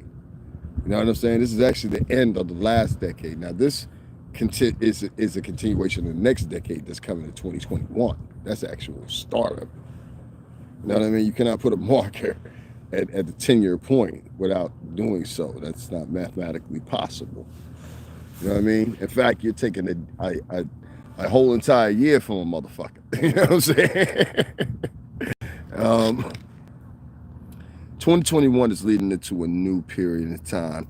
And as you see things gradually come afoot, you're going to see technology and a whole bunch of innovations, especially in the app front, grow and expand crazy. And I think the next set of apps are going to be stuff that's intuitive to 3D. You got Oculus 2 out right now. I'm going to get a little goofy with y'all for a second, but I want to explain it to y'all if y'all don't know. Some of y'all might know. Oculus is augmented reality, where it's not technically 3D, it just immerses you. And there's both an augmented and a 3D projection going on, but it's teetered to work simultaneously, if that makes sense. So it gives you a different projection than you would get. As this keeps going, and probably when they get to Oculus 4, that's probably when they'll have it perfect. But right now, they're gonna try to make a lot of apps that oblige this. And the reason they're gonna do that, because they want to further the innovation of Oculus itself. And they can't do that without engagement. So engagement, even if it's light engagement, heavy engagement, it's still demographics to be collected and added to the pile. So after you search them out and you throw them in or whatever, by the time most people calculate or whatever, even if the low means of low data collection or metadata collection, you still got some numbers. Some numbers you can add to the pile. So if you added up 1,000,000 so far, it doesn't hurt to add up 1,134,000. So some people it looks more impressive because it makes it look like, well, if he got 134, that means he was on his way towards some more if we would have let him sit a little bit longer. To some people articulate it, well, projectively, where else could we see this go? So don't never be, and I heard this from someone else. Don't ever be, caught in the trap of just because they say that's what the potential is, and the projection they give you the potential, that doesn't mean that's exactly what that potential is at all. It may be way beyond your scope, their scope, and other people's scope. That's why I had to make a move, like if I didn't make that move that I made, I think I would have been sitting there shelved somewhere in the land. You know what I mean? It is what it is. I believe it's all over the country. I'm in Richmond, Cali. You just don't know, but probably do. I'm reading what y'all wrote here. It's been a pleasure listening to and enjoying the water. I'm sending love, and once again, my condolences. Have a great day. Thank you, Annette Foster. Absolutely, it was a soccer team or something that had, they had to become cannibals. It was a soccer team. It was a soccer team. A familiar train whistle. I know about that. Where the ghetto comes from. Yeah, we're in the age of a revolution. Yeah, and I want to pick up right there. What kind of revolution, though? See, right now, in the age of what we live at, you got to understand this is all definitive of the time we live in. Please hit those like buttons if you can, guys. It helps out a lot. And if one of y'all could, just write down my Cash App or whatever and put it in the thing. But I definitely agree with you with age of revolution, bro. We're in an age right now where the revolution of our times is dependent on two things. One of those things is this: how you move forward, and two, the conditions of I don't want to say allegiance because that's a wrong word, but all societies, no matter who you are, you have to have conditions. And those conditions can't just be compliant with you. They have to be compliant with society, and compliant with peace. That's how they're going to want you to put to them, Uruguay, it was in Spain, right? It was in Uruguay, but they were in Spain, yeah? You saw that movie? Soccer team from Uruguay, my wife country. Got you. But were they in Spain? Let me know if they were in Spain. I forgot. I thought it was the Alps that the plane crashed in. Yes, it was in Spain. I thought so. I was right. Thank you. I thought it was Spain. I wanted to say the French Alps, but I said, nah, that doesn't make sense. It was in Spain. Those Alps are fucking high altitude, wind blowing. They'll suck the life out of you. All kinds of stuff. You know what I mean? Like for real. It's crazy. Hey, so let me tell you guys something right now that I'm thinking about it. So remember I told you, because I don't want this all being somber. I know I'm moving around, but I'm going to be with y'all for a few seconds here because I got a new phone. How about that? So let me tell you what happened. So I was looking through phones already, phone plans, because I had Boost Mobile for the longest. And don't laugh at me, but I like Boost Mobile. And for some reason or another, they always work for me. I never had a problem with them. Their service was never shut down but once, and that was during the pandemic, which I understand why. You know what I mean? Nobody was working. So, and that was for a short time. But then they turned around. It's $STRINGERBELL 80. Stringer Bell 80. Thank you, too. No, it was nothing wrong with Boost. But this is what happened with Boost and where Boost got it effed up. Boost Mobile wanted to start doing this thing where they were capping you at 35 gigabytes a month. Now, once you reach past the capacity of that 35 gigabytes, it is now slowed down to 2G. 2G. Now, if you don't remember 2G, I don't blame you because a lot of y'all were kids. But 2G goes back to 2007. We was at 2G rate. That's when motherfuckers had flip phones. You understand what I'm saying? With no LCD screens. No, if you had a camera on your phone, you were high sedity. You got a camera? You got a camera too? Yep, $ Stringer Bell, Cash App 80. I've got Gitro. You stupid. I got Gitro. What is Gitro? Metro PCS. Gitro PCS. Yeah, man. I couldn't mess with this. So that was my thing. I was comparing the phone things. So then, this is how Jesus worked, right? Jesus. I'm dead serious. No jokes. This is how Jesus worked. So I was hanging with my homie one day, and we were just talking. I said, yo, what phone service you got? And he said, yo, I got AT&T. I said, do your shit slow down? He was like, nah, it's good all the time. I was like, really? I was like, even during the pandemic, because I was just figuring like, okay, all the companies are doing this, you know. Or, no, it's not. I'm going to tell you another one that's a good deal. Mint Mobile. They're ran by Sprint. You pay them 3 months up front, they give you 3 months for free. Mint Mobile. Pay them 3 months ahead, they give you 3 months for free. This is a fact. You know what I'm saying? This is a fact. There's another one that's a startup right now, believe it or not, through Google, which is Google Fi.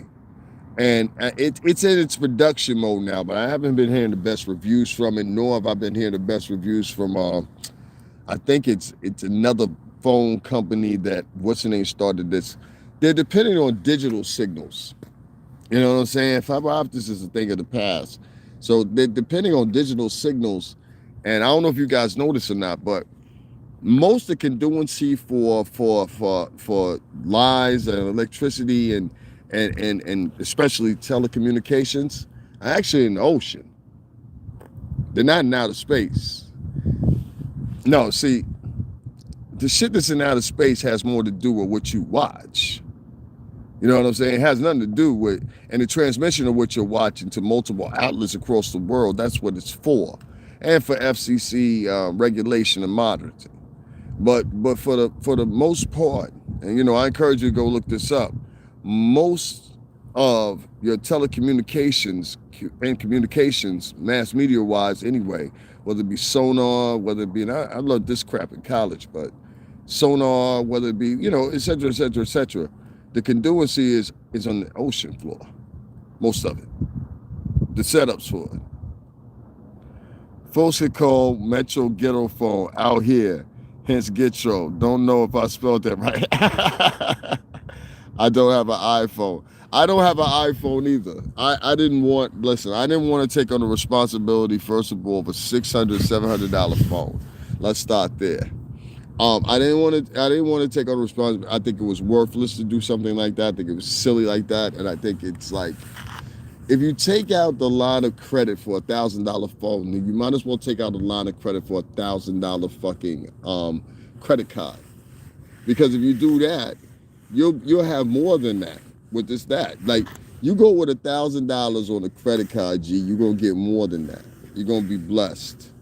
You know what I'm saying? Like, you're gonna get blessed with probably a line about, I don't know, say maybe 1,800, maybe 1,900 if you do it right. You know what I'm saying? If you're like, yo, I want to deposit this right now, let that shit sit for like 2 days. But motherfuckers, they're impulsive. See, they're impulsive. I got to have it now because so-and-so got it. We live in a generation of this is the follower generation. And see, the follower generation, they say, yo, I got to go get this shit because this motherfucker got it. How do you pronounce that again for Stacy? Fugazi. You know what I mean? So it's like, it's a follower culture. And that's what I said, the same follower culture. Would you say that? I for real can get used to hearing your voice every day. You have that kind of voice. Thank you very much. The on-demand generation. Exactly. The on-demand generation that literally, they for the most part want to, they're generation of opulence. And I get it because we're some of the architectures that have made them act certain that way. You know, parents that have spoiled their kids. Oh, my baby, get it. And see, we do this all for the guises of our own narcissism, just to prove to parents and people around you, yo, my kids get everything. My kids get everything. Look at these shoes. Look at it. They've been fresh since they were 2. You know what I'm saying? And now you have a grown child that has no empathy for anyone, only than themselves, and they kind of almost breed a further extreme value of narcissism than you ever would have imagined yourself to individually as an individual or your offspring. That's what I believe. And I'm talking about nationally, even worldwide, you know. There's other countries experiencing it. And all this is from the vehicle, like I said once earlier, the internet. The internet may have been the actual beast that they spoke about in the Bible that would come upon the nation. And that, and you know, it's not individualized either as far as the demographic age groups, because you got adults doing this. I'll be speaking blasphemy right now if I didn't say that, because I'm online with y'all right now. You know what I'm saying? I have been for the last hour and 46 minutes. I mean, we just chatting, you know, we just talking. You know, hit the like button, guys. Thank y'all too. I'll see y'all hitting them. The narcissism that's involved in these individual thrones that are erected via the vehicle or whatever, Facebook, YouTube, or whatever. As these thrones are being erected and these demigods are coming into plentiful and more each day, right? What happens is they believe that identity based on that profile is now actually them, instead of living in reality. You know how many people I talk to on the internet that literally are fucking delusional? You know what I mean? And when I say this with a bit of empathy, but in reality, I mean like they're literally fucking delusional. I've talked to people and they will, even if you provide them a link or whatever, their response to you will be, well, you can't believe everything that major media says. I said, no, I can't fucking believe you. Who the fuck have you worked for, you motherfucker? That's what you got to say to them. It'll snap them out of it sometimes. It's that tough love. You got to get back into that tough love. See, this past 10 years of liberalism that we've endured from Barack Obama, its ascension started from prior a war-torn country with George Bush Jr. You know what I mean? And he inherited it. It's really Clinton. All that shit came from Clinton. But and I know because I was alive at that time. You know, all that shit came from Clinton. Clinton had a lot of endeavors, his wife also, that led to a lot of different fractions. And when Saddam Hussein went out and all that, that was under something prior that had happened before with Clinton. You had no choice but to get rid of him at that point. You knew too much.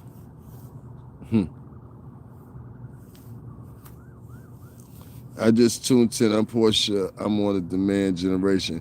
It ain't got nothing to do. I'm pretty sure. Now, seeking him daily, tell me what you mean by that. You're pretty sure you're part of the on-demand generation. What do you mean by that? You have to explain that to me. I'll wait for her to chat. I type that in. But V Devers, I see you on the chat here. Again, Donnie, Ridenhour, I hope I'm saying that right. What's going on? Humbly melanated, blessed. Annette Foster on the check-in. Candida Boss, she was on the check-in. I just making sure I ain't miss everybody. I want to make sure I say everybody. Melodic, what's going on?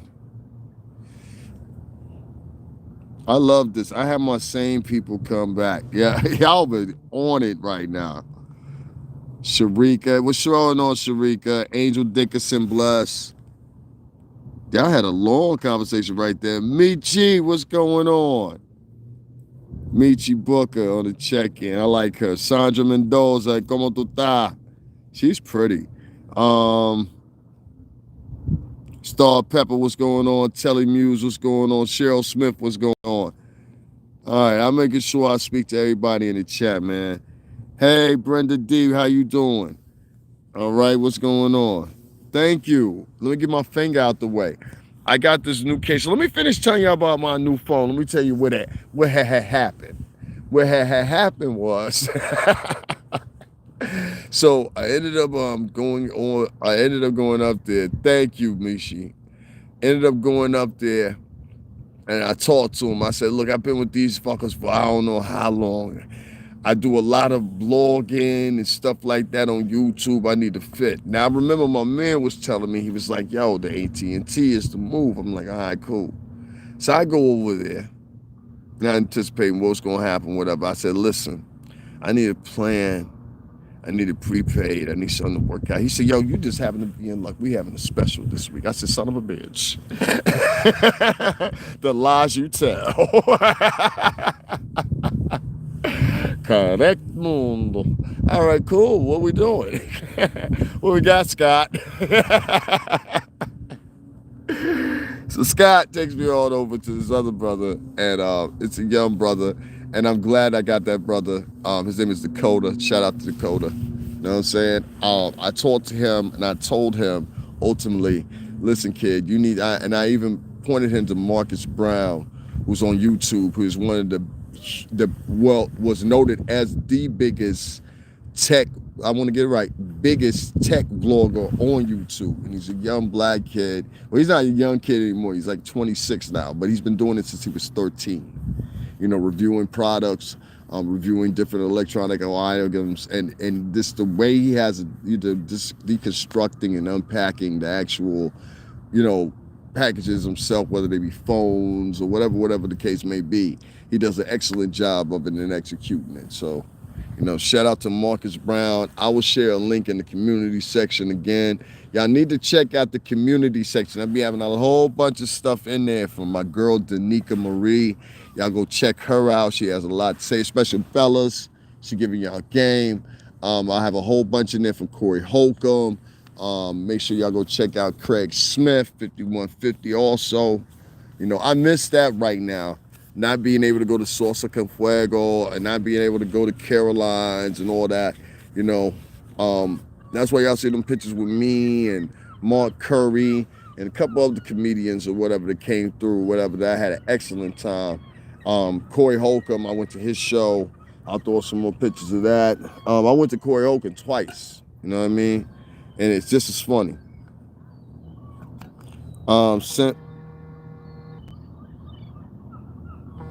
Oh man, I gotta do this to you. I'm sorry. Somebody was calling me. I gotta cut them off or I'll mess up the stream. I'm still here now, 941 Cali Town. That's what's up. Why do you think there's a bite mark in the apple? Just as Adam bit the apple, so did we. The government's forever in our pockets, homes, and no, it's not new. It's called a system of debt. Nah, that shit ain't new. That shit ain't new. It's called a system of debt. The Romans did it.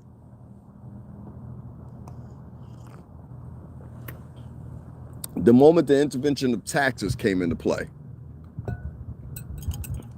the intervention of taxes are sold the monopoly. It would be considered back then the monopoly of the statehood would exist with or without you. So the coin lasts with or without you here. It'll outlive you. Okay? I don't doubt you. I think the other beast is the Apple technology, early tracking devices. These devices trick us into giving fingerprints, face for absolutely. And that is another reason why I don't want. I'm glad you said that, Melodic Melody. That is exactly another reason I do not want an iPhone. My phones are masters at metadata collection. There was one model of the iPhone, I think it was the iPhone 7, that came pre-equipped with the GPS already on. And this is to get, and this is basically to gather metadata collection. If y'all don't know what metadata collection is, it's basically little small prints of data. So it's like the smallest prints of data you can basically get, but have tracking variants that are like large data. You know, constitute it will translate into large data compilation. Like compilations, like what I mean is, give me 2 seconds here. I'm grabbing my charger. Because I don't want this to cut off on y'all and I need to charge the phone. Compilations, what I mean is like what could possibly be theoretically, but not necessarily, but on the trajectory more so to be so than less. Does that make sense to you? And what you see a lot of times, bingo, got it. What you see a lot of times is, a lot of times when you have someone that introduces a new idea into the structure of things, it can sometimes change things, but most of the time they always stay the same in the way they translate. Look at that. Isn't that beautiful? You see them? That's beautiful. They translate into something else. So I think what you're going to see right now is you're going to see a lot of people start to almost take an approach of accepting what normally they wouldn't accept it not even a few years ago. You know what I mean? And it's tragic, but they will do it voluntarily. They will do it without regard to anything and the repercussions, and they will do it more and more and more and more as the generations push forward and progress even more. And there's absolutely fucking nothing you can do about it. You know, without being an ass, you know, like there's absolutely fucking nothing you can do about it, but stop consuming what you're consuming. Your consumption, like I told you, I worked in that business for 16 damn years, and then been through the trenches of it, been everywhere across the country. I throw up pictures, video, everything for you guys. Even right here, I've recorded in the studios, Daddy's house recording studios. I think there's like 10 videos down there, including with John Quaid and everybody else in there. You know, what makes a mistake is there was this introduction somehow. I don't know what blogger did it. Some people would blame Voice Watkins for doing it, but they thought that they could have an interpretation of what the music business was based on their self vicariously.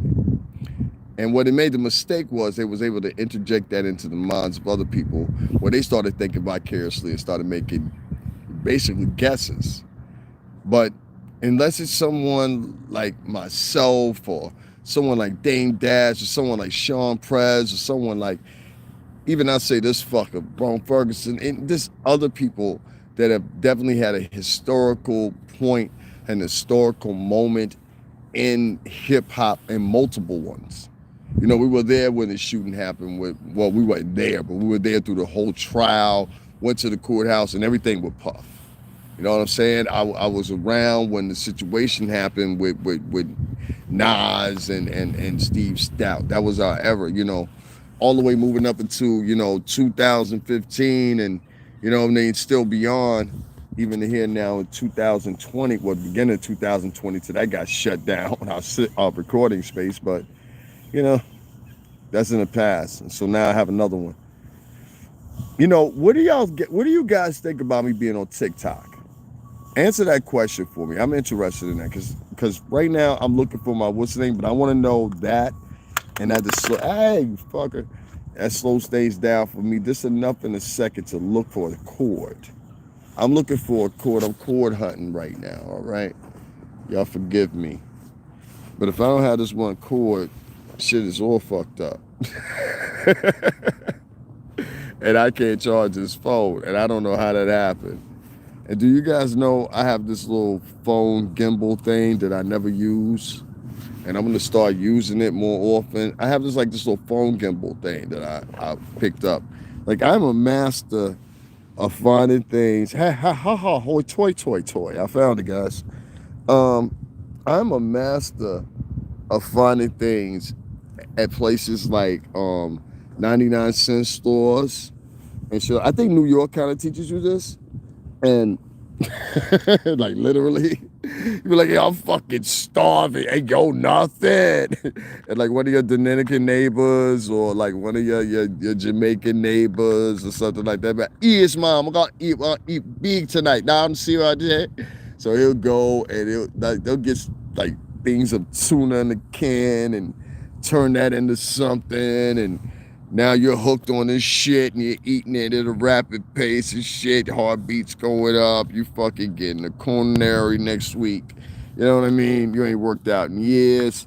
All right, guys, we're a go. We are saved. Fuck yeah, America. So yeah, I am a master of finding like the best gadgets and shit like that at 99-cent stores. And in my opinion, I'm gonna take you guys on my little journeys from now on, because I think you guys should, you know what I'm saying? I'm gonna go watch a Christmas love movie and wish that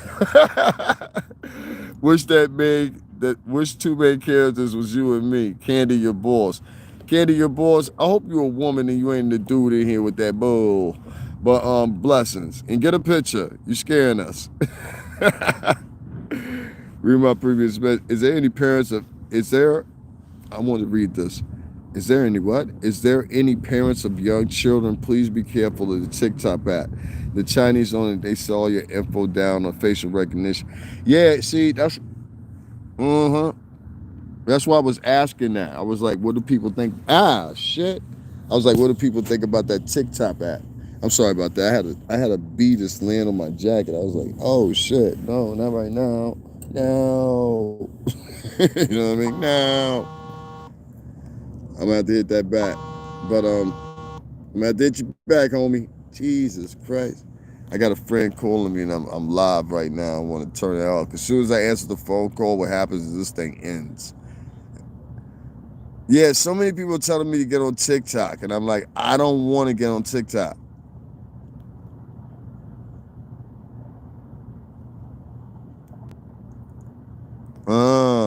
TikTok app has illegal contracting of its users' info. The U.S. government is claiming, hold on one second, to come for them. Just be aware with your personal info. Yeah, see, that's why I don't want to mess with it. Yeah. Any other websites? Or like, what else is popping right now on websites? Like, where's everybody at? Like, in you guys' opinion? Like, I was thinking about going back to Twitter.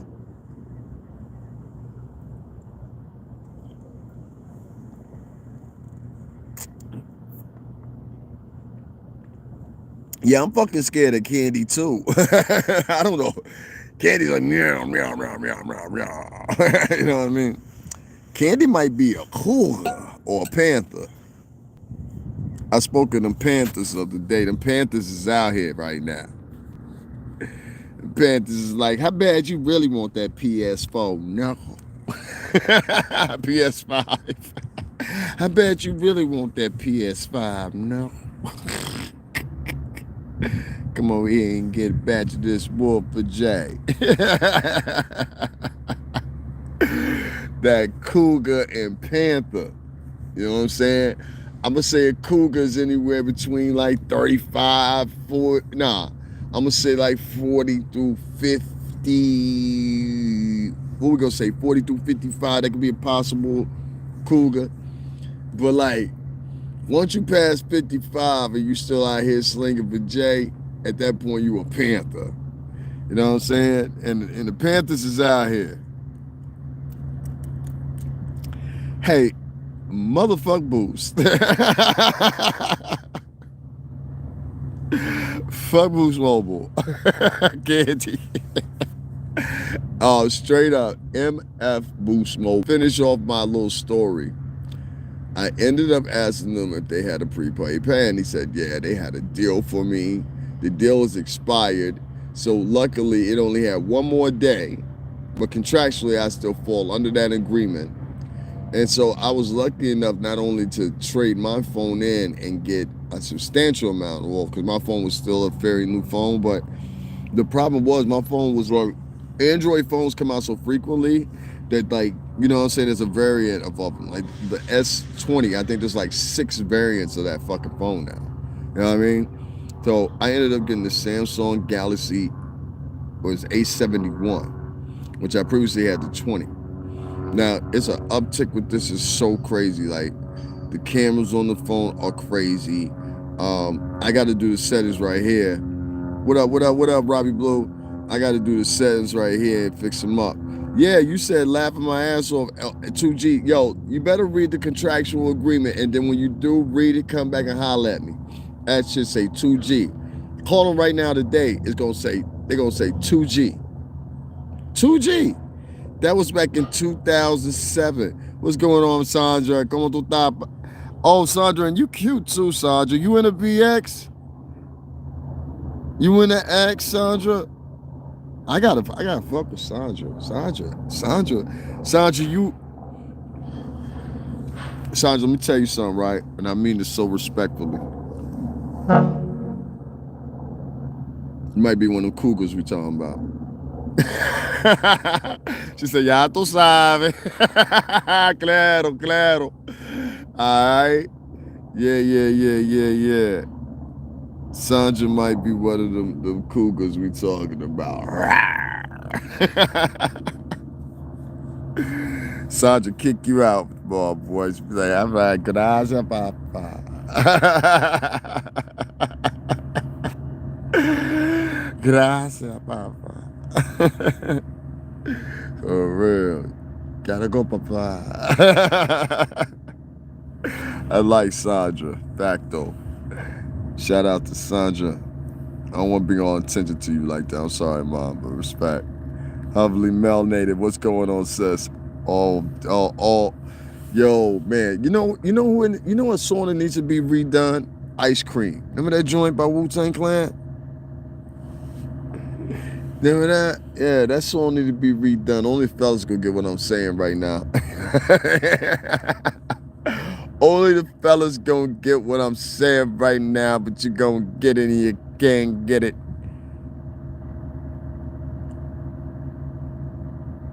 Hey there, I'm just chiming in. What did I miss?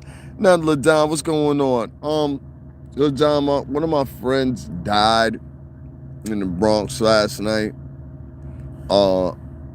This is somebody that, like, multitude occasions I've been in her home in the Bronx, hung around with her, been friends with her on and offline. She was here in some of my lives that I do on here just recently as of last week. That's what really grabbed me, And I got to find which video it was, but I'm actually talking to her and thinking I shout her out and everything. You know what I'm saying? So, yeah, she passed away last night unexpectedly. In my opinion, she was still young. So it makes no sense to me. And I got all these conclusions I'm coming to in my mind, of course, because I lost someone earlier, this year that I knew in person, who I think most of the people out there knew, who was Fred the Godson.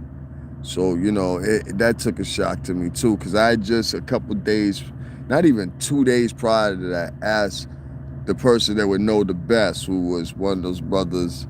Well, we're not going to talk about that, but you know what I'm saying? Because still, they'd be all right.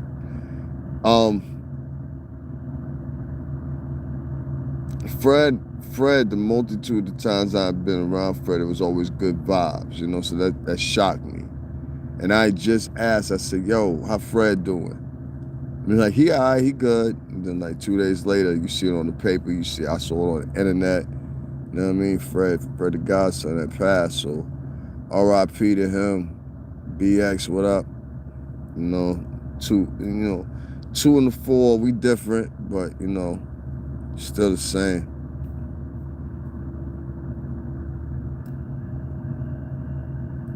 That shit happened. So I'm hoping that's not what happened to my friend. That'd be a tragedy. She was a very good woman, very kind-hearted woman. Always had something nice to say. Always had something nice to say to me. Never really ever one time can I imagine just even her saying something nasty to me. So she was always a cool woman to me, and I ain't never had no other thing other than that. Yeah, this is the what's name pulling out right here. See it? You want to see the boat pull out? This is the other ferry.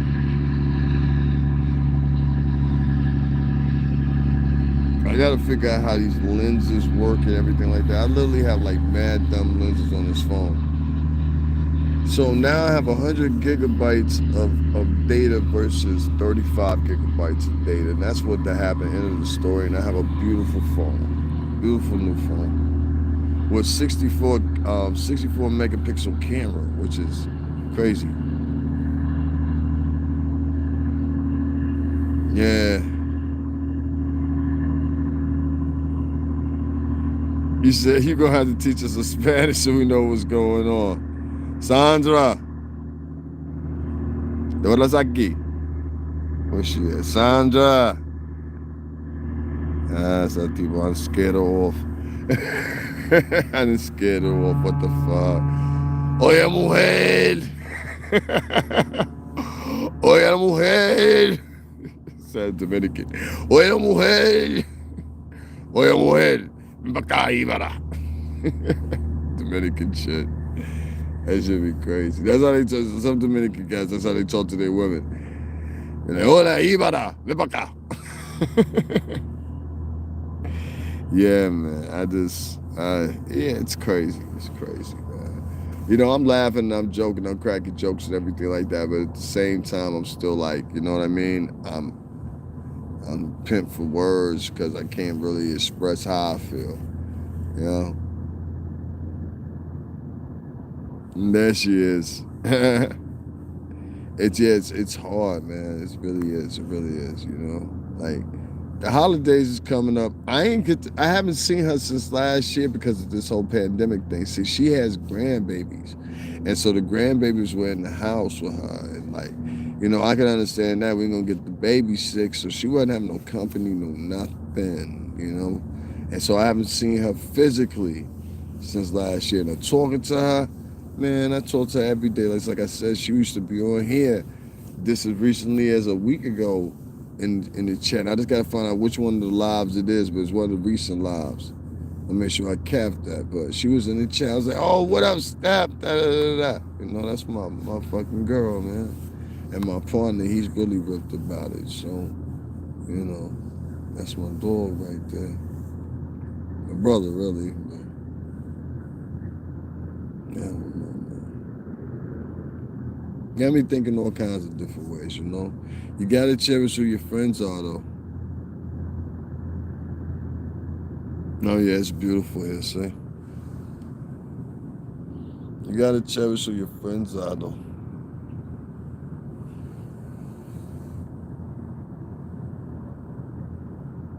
Yeah, here's a better view for you guys.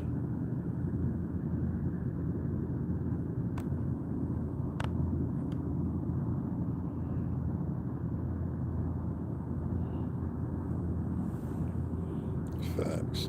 Hey, yo, one of y'all, if y'all can, write in that Cash App stuff and all that in there. Stringer Bell 80 if you could. It's also in the description thing down there if you guys want to throw in a couple dollars, whatever. I'm going to do a long one on Thanksgiving. I think I'm going to go for like 6 hours because my day is already looking like whatever. But one thing that did satisfy me was I got a pass for 2 days just to be going, and that's what I'm looking forward to. So I just want some, you know, fulfill that. That's all I'll do for Thanksgiving. I might give you something to eat or something. I'm gonna go for like 6 hours, maybe 8.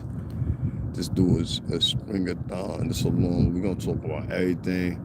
I'm trying to get this app which will allow me to bring y'all in on video calls. I just gotta figure out I ain't trying to get it. I'm trying to figure out how it works.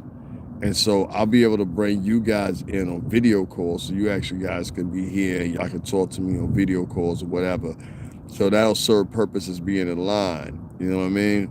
Y'all can ask me questions and things like that or whatever. I'm just like, I got between that, the clothes, and new music, it's a lot. So I'm just, you know what I mean? Just, you know, wave with me for a minute. I'll be here with you. Yeah. All right, guys, I'm going to hop up on Alpha here, let this phone charge or whatever, but I will be back. Slow Saturdays here in New England, Connecticut, but loving it still. Nevertheless, it's beautiful waterway, good people, good vibes most of the time. You know what I'm saying? Just like anywhere else. Capadonna's your cousin? That's why you laugh when I said that shit. Yeah, Cap the man. Cap the man. Let me tell you a funny thing about Capadonna.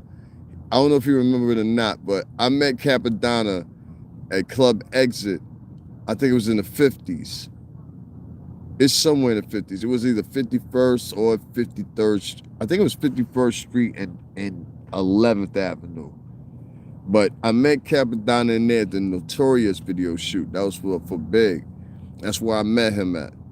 And it was brief, but everybody was up in there that night. It was Fat Joe was up in there, Nas. I didn't get to meet Nas. I have never met Nas yet. Because I want to tell him, yo, you the one that got me to start doing music. Like literally. Nas was the one that got me to start doing music. You know what I mean? Like fact. But Capadonna, his style and everything was just unique. Even to this day, I've heard like updated stuff from him, and I thought it was dope too. But just to hear that's your cousin, that's dope, man. That's real dope. You know, the music world is very small. We mostly all know each other, have met each other either at the events or whatever. Like I would meet a lot of people Memorial Day weekend. I would meet a lot of people out in LA a lot. Shout out to Cali. That's why I see Cali be chopping in whatever, because y'all know I know fucking to them. I've been out there. You know what I mean? Shout out to Oakland. Shout out to LA. You know what I mean? Southern Cal is the thing, but Northern Cal, desert. You know what I mean? Shout out to y'all too. I got a lot of gems out there. If you're looking for like an acoustic type of like R&B centric, kind of like what's that? I don't know, that euphoric tea type of stuff. It's definitely in the outskirts of Northern California. Like I've heard some unique sounds come out of there. There used to be these kids called UNI that were out of Oakland, right? UNI, look them up. Beautiful Day is the name of the song. Tell them I sent you over to Davin Lewis. These kids were dope. One of them was called Thursday. I forgot what the other kid was named or whatever. Spent the day with them. Just look them up. They from Oakland, man. They from Oakland. I spent the day with them out here in the East Coast though. It wasn't out there.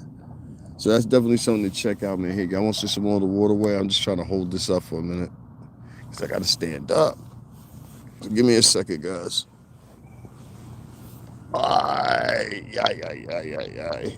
This is definitely not made for tall people.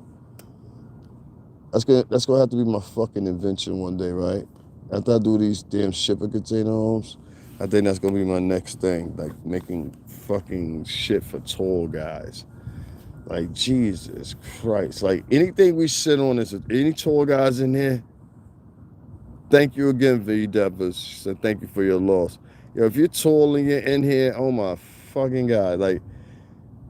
They never make a chair. Like, okay, a lot of places you go in, they already got the furniture down, right? So I said, all right, you got the furniture down, but did you anticipate anybody coming here over time, like 5'10"?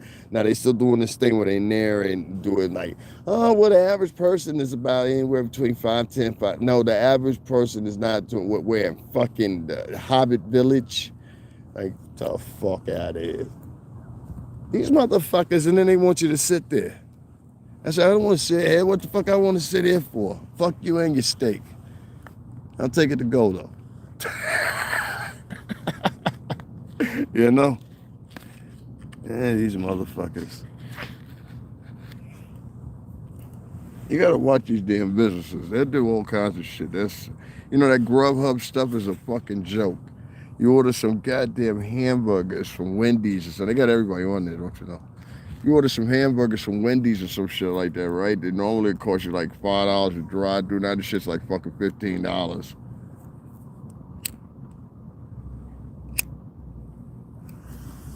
Huh? For some hamburgers. And the hamburgers are cold when they get to you. It took him 25 minutes to find your address. And when he gets to you, he's got an attitude. Like, listen, man, this is the life you chose, motherfucker. I'd rather, right? Bachata? Yeah, I'm not a bachata fan, really. I'm really, I like the slow music bolero. I like Shango music. That really, Orisho. I love stuff like that, you know. Oh, absolutely, absolutely. Cold food. I've seen them dudes. Listen, I swear to God, I sat on a porch in the. I ain't even sat in the porch. I sat in the front on the Bronx, smoking a cigarette, and I swear it was like a little thing because where I was at, it's a house. So I'm sitting there and I'm smoking a cigarette or whatever. And as I'm smoking a cigarette, everybody coming up and down the street, walking, driving, whatever have you, even including the people riding bikes. And so I'm seeing dudes, like the ones that really get it is the ones that got the motor. Have y'all seen that shit? Like, first of all, listen, I'm kind of partial when I see a man over 30 riding a bike anyway. I start having questions and shit. Now, I think over 30, you should make either one or two choices. Either I'm going to walk through life or I'm going to drive.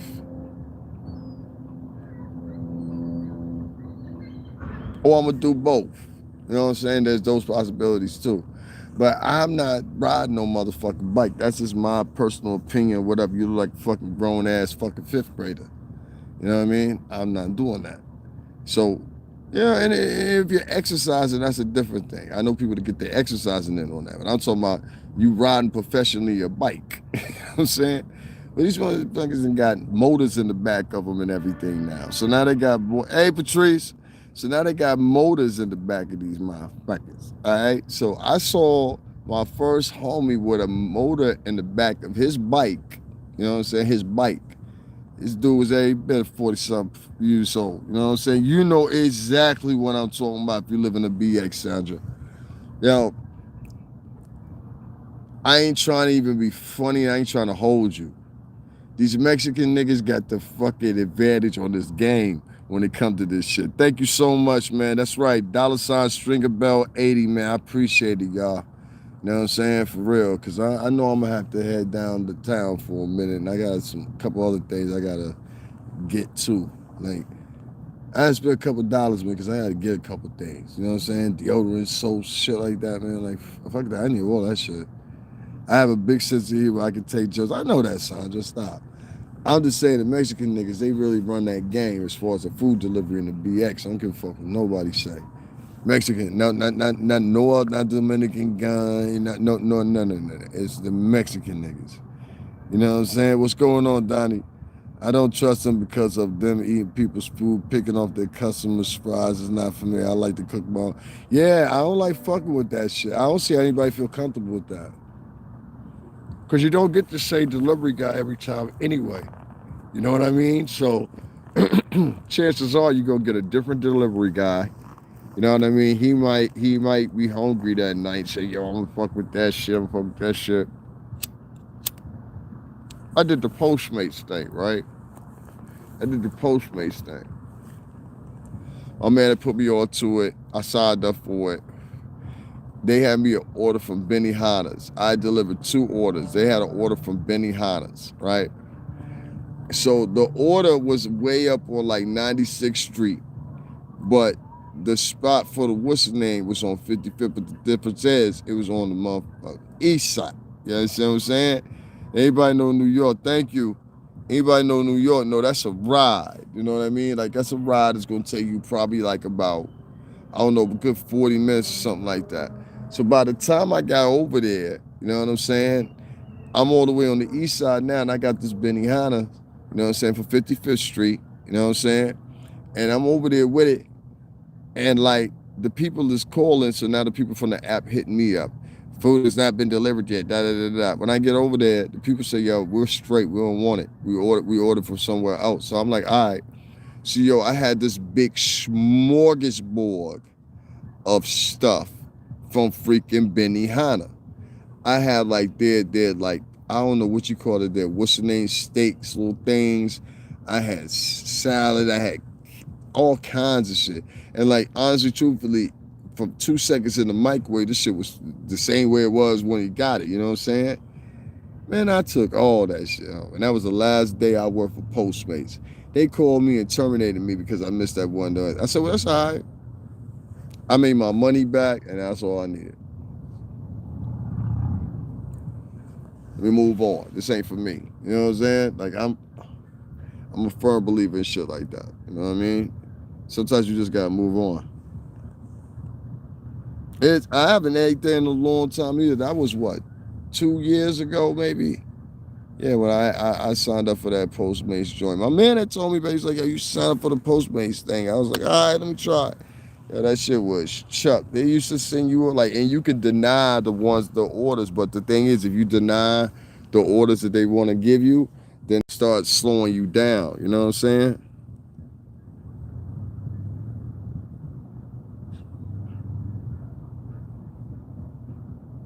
Yeah. That's a fact.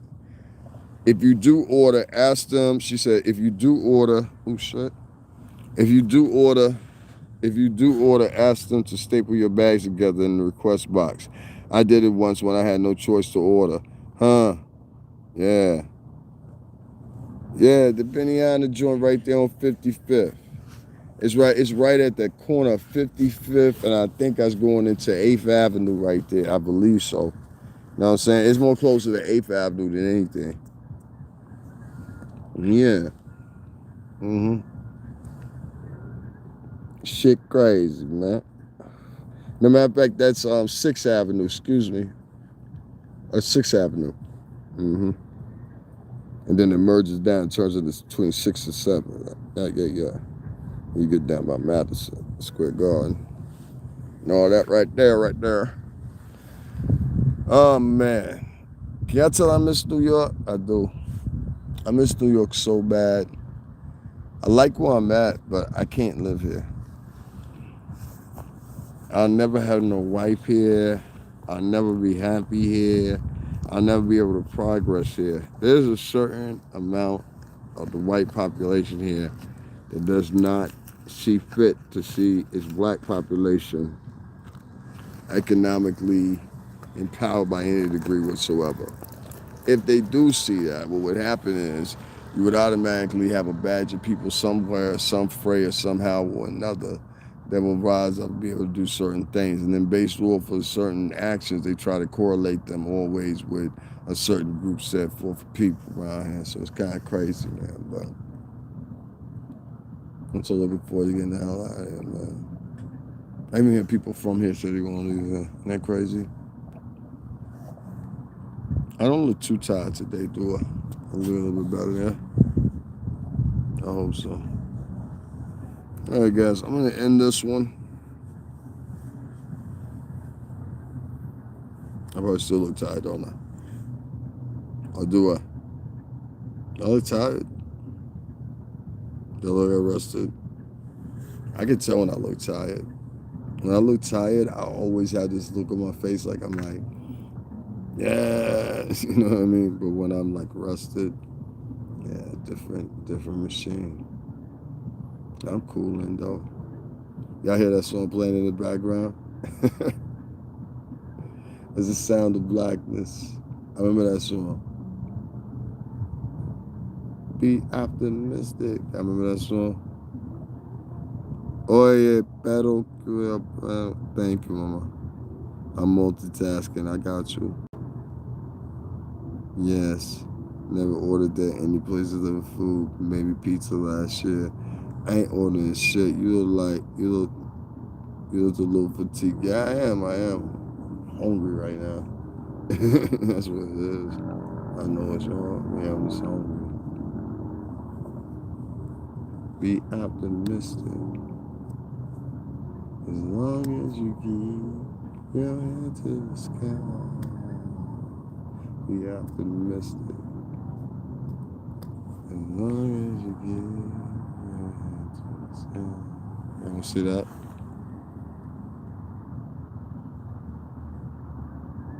I don't know how well it's picking that up. I was trying to like my video for hearing that music though. You know that YouTube be funny. Yo, I was popping. I still am, but I'm gonna turn the camera on me for a minute, alright? I hope y'all can rock with me for a minute. I look ugly. Yo, YouTube been bugging lately. Like they've been, I don't know, people talking about they ain't getting my alerts when I go live and stuff like that. Maybe I need to go live or longer. I don't know. But I'm gonna start doing that more and more and more. You know what I mean? Just have longer lives and things like that or whatever. You know what I'm saying?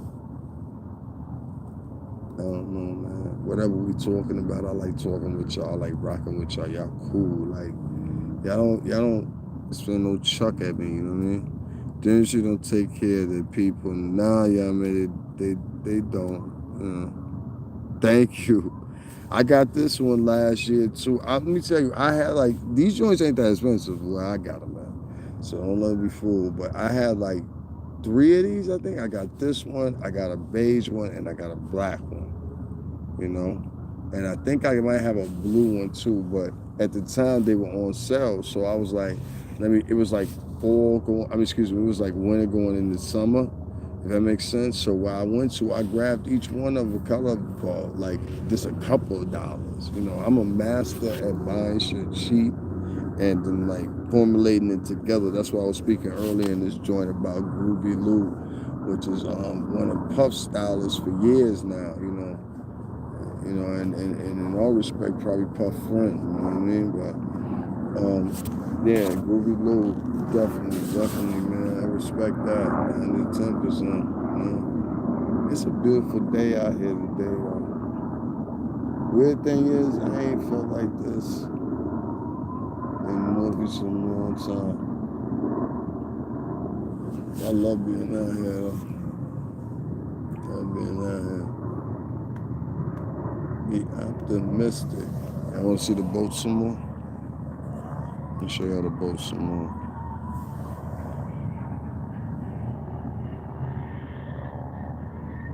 Want to see the boats? Dope, right?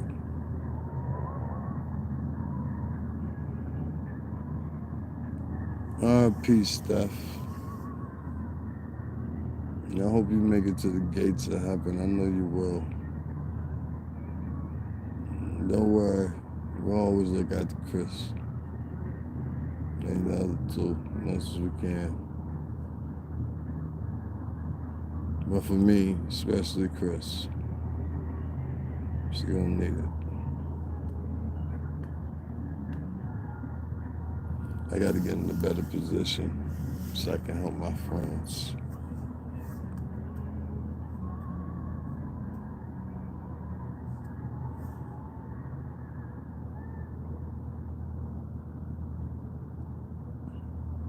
What's my advice for making a living in music is currently, and guys, can one of y'all put my Cash App in there? $STRINGERBELL80. What's my current advice for making a living in music? There's a couple of new vehicles that are being introduced right now, as far as how to monetize off of a little bit of momentum, saying in that 20 to 30,000 category, versus having to do the same numbers of 200 or 300,000 to get the same results monetarily. So one of the things I would tell you is to look into some of those companies, as I had mentioned right there. If you need to rewind this part for yourself, Yeeman's G9, you'll understand exactly what I'm talking about.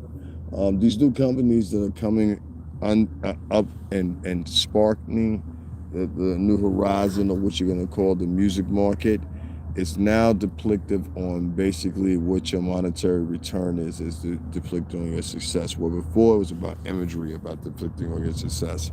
But such the ease of the creation of the music now, you can't really translate a lot of things for face values, meaning that just because your trajectory of path of thinking, it is.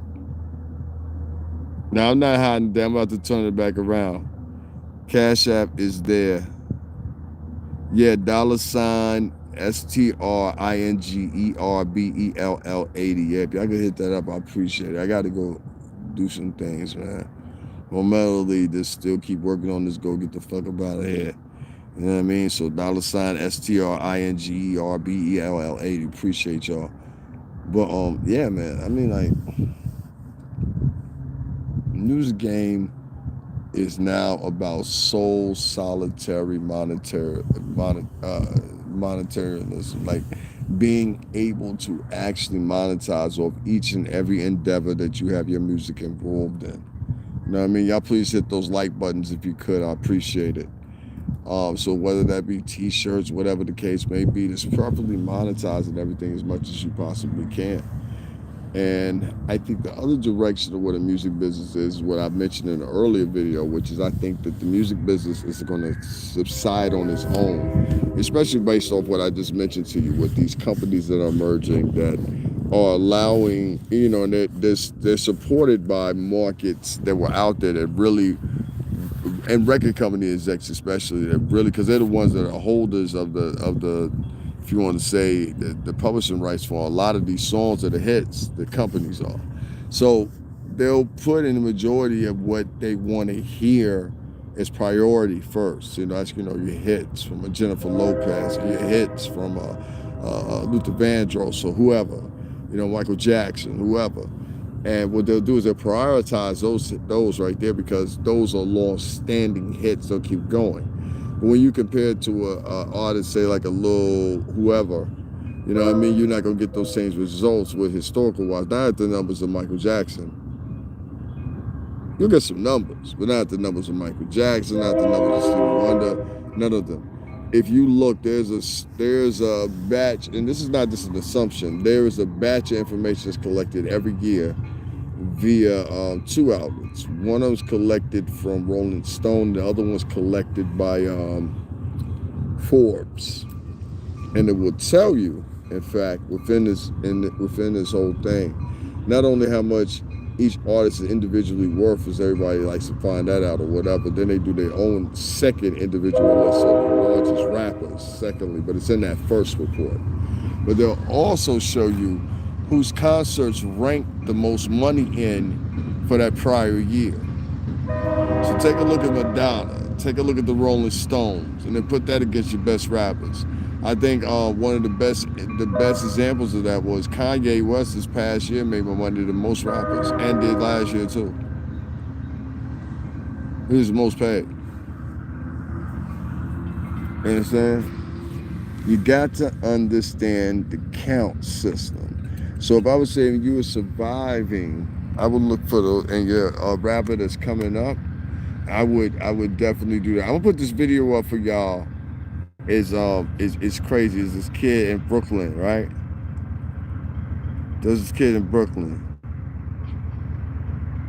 Yeah, I try to be, man. Somebody said thank y'all for putting up my Cash App too. Stringerbell80. That's right. $Stringerbell80. V Devils is Dominican face, but I'm Rican. It's like saying he's what's the Yo, y'all stupid. No, it ain't even about that with me. My brother, while you at the shelter, study for your CDL and hit the road with my son, 27, in his own company. Listen, let me be clear right here. I don't know what you're talking about, study for my CDL, because you still have to take the classes you have to pay for. Secondly, I'm not interested in being a truck driver. And I'm going to tell you one of the main reasons why not. My friend Jerome Griffin, when I was a young kid, his father died driving the tractor trailer, the truck. You understand what I'm saying? When I'm on the highway to this day, I am petrified of those big ass trucks because of that experience, and it stuck with me. So I am in no phantom of an interest. And his father burnt to death alive. I am in no interest to drive a cab of that magnitude, that size. I'm not interested. I don't want to do that. What I do want to do is what I probably had set up, which I was supposed to be attending one of the CUNY colleges for architecture, which would have been my second time going to college. That's not a collegiate degree. That's just a license, which somewhere at some point in history, the way that everything's moving right now, will become obsolete, just like my job did priorly to this.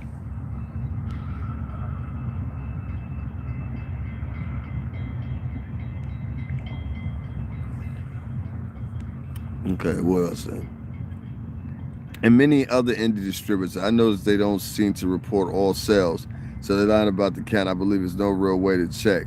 It's scary because that's your money.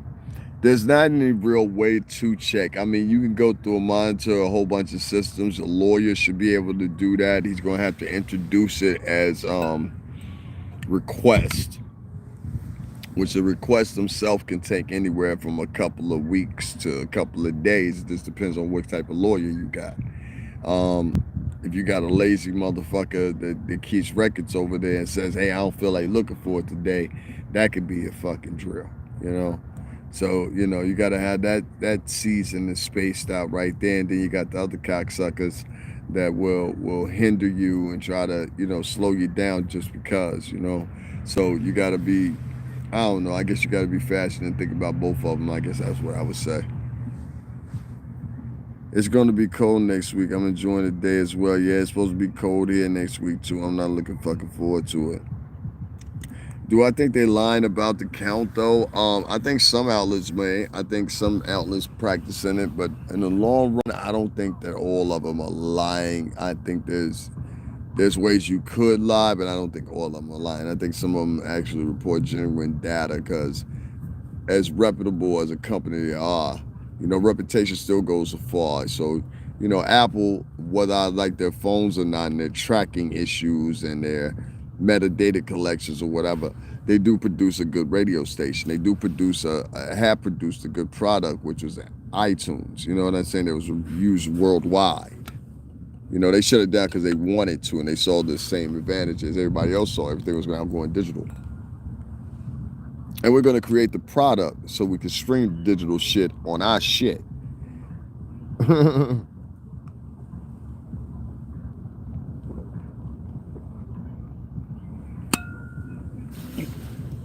No matter, excuse me, guys. Oh, now. I feel you, man. Good for you. I've done all that stuff before. I like when people talk money to me. I try to emphasize to people, listen, for the past, since 1999 up until 2015, 16-ish, I was around nothing but multi-millionaires. I stayed in the same places they ate. I ate the same way they did. I partied at the same places they went to. We went to other places and partied with them. I partied with the artists. I hung out with the artists. We did all that. Multi-millionaires, majority of the time. So I fast forward and here we are in 2020. And I be having motherfuckers trying to impress me with 2004 cars. 2004 BMW. I got pictures of me around Bentley's, Labs, all kinds of shit. And I'm just like, that shit doesn't matter. But I had to point that out. Higo Biggs said, "What up? He is a new artist from Motown." Tell him I said, "What's up? What's up, what's his name? Hugo Biggs? Hugo Biggs, what's popping, man? And congratulations getting signed to Motown Records. They're going to do you right over there from what I heard. Mary J. Blige's ex-husband was from over there. We worked with them promoting the artist named Star Shell. Yo, plug me too, you know what I mean? I got some new stuff definitely dropping. I just need to wait till I get a space so I can record again, man. It's like, you can't record anywhere because of this freaking social distancing crap. We on lockdown in Cali plus curfew, not supposed to be out between 10 and 5 p.m. for 1 month. Yeah, I heard about all that. Yeah, it's crazy. This crazy. Yeah, man, I appreciate y'all too, man. Please donate, guys. $STRINGERBELL80. I got my mind on a whole bunch. That's Stringer Bell 80 at Cash App. I got my mind on a lot of things right now, man. My friend passing away. I'm really ready to rock, you know what I'm saying, and move on. And, you know what I mean? Definitely warmer weather. That's a move right now. Plus the money you get there. I'm trying to, get that up. And I thank you too, man. I'm trying to get that up. So I try to do my part, earn my nickel by getting on here with you guys. But it's a lot of things that run amok, man, right now. A lot of people are scared that stimulus is not here. I don't know when it's coming here. By the looks of it, they say the trajectory to get a new stimulus ain't coming until like fucking January. So a lot of people are screwed, and now here are the holidays.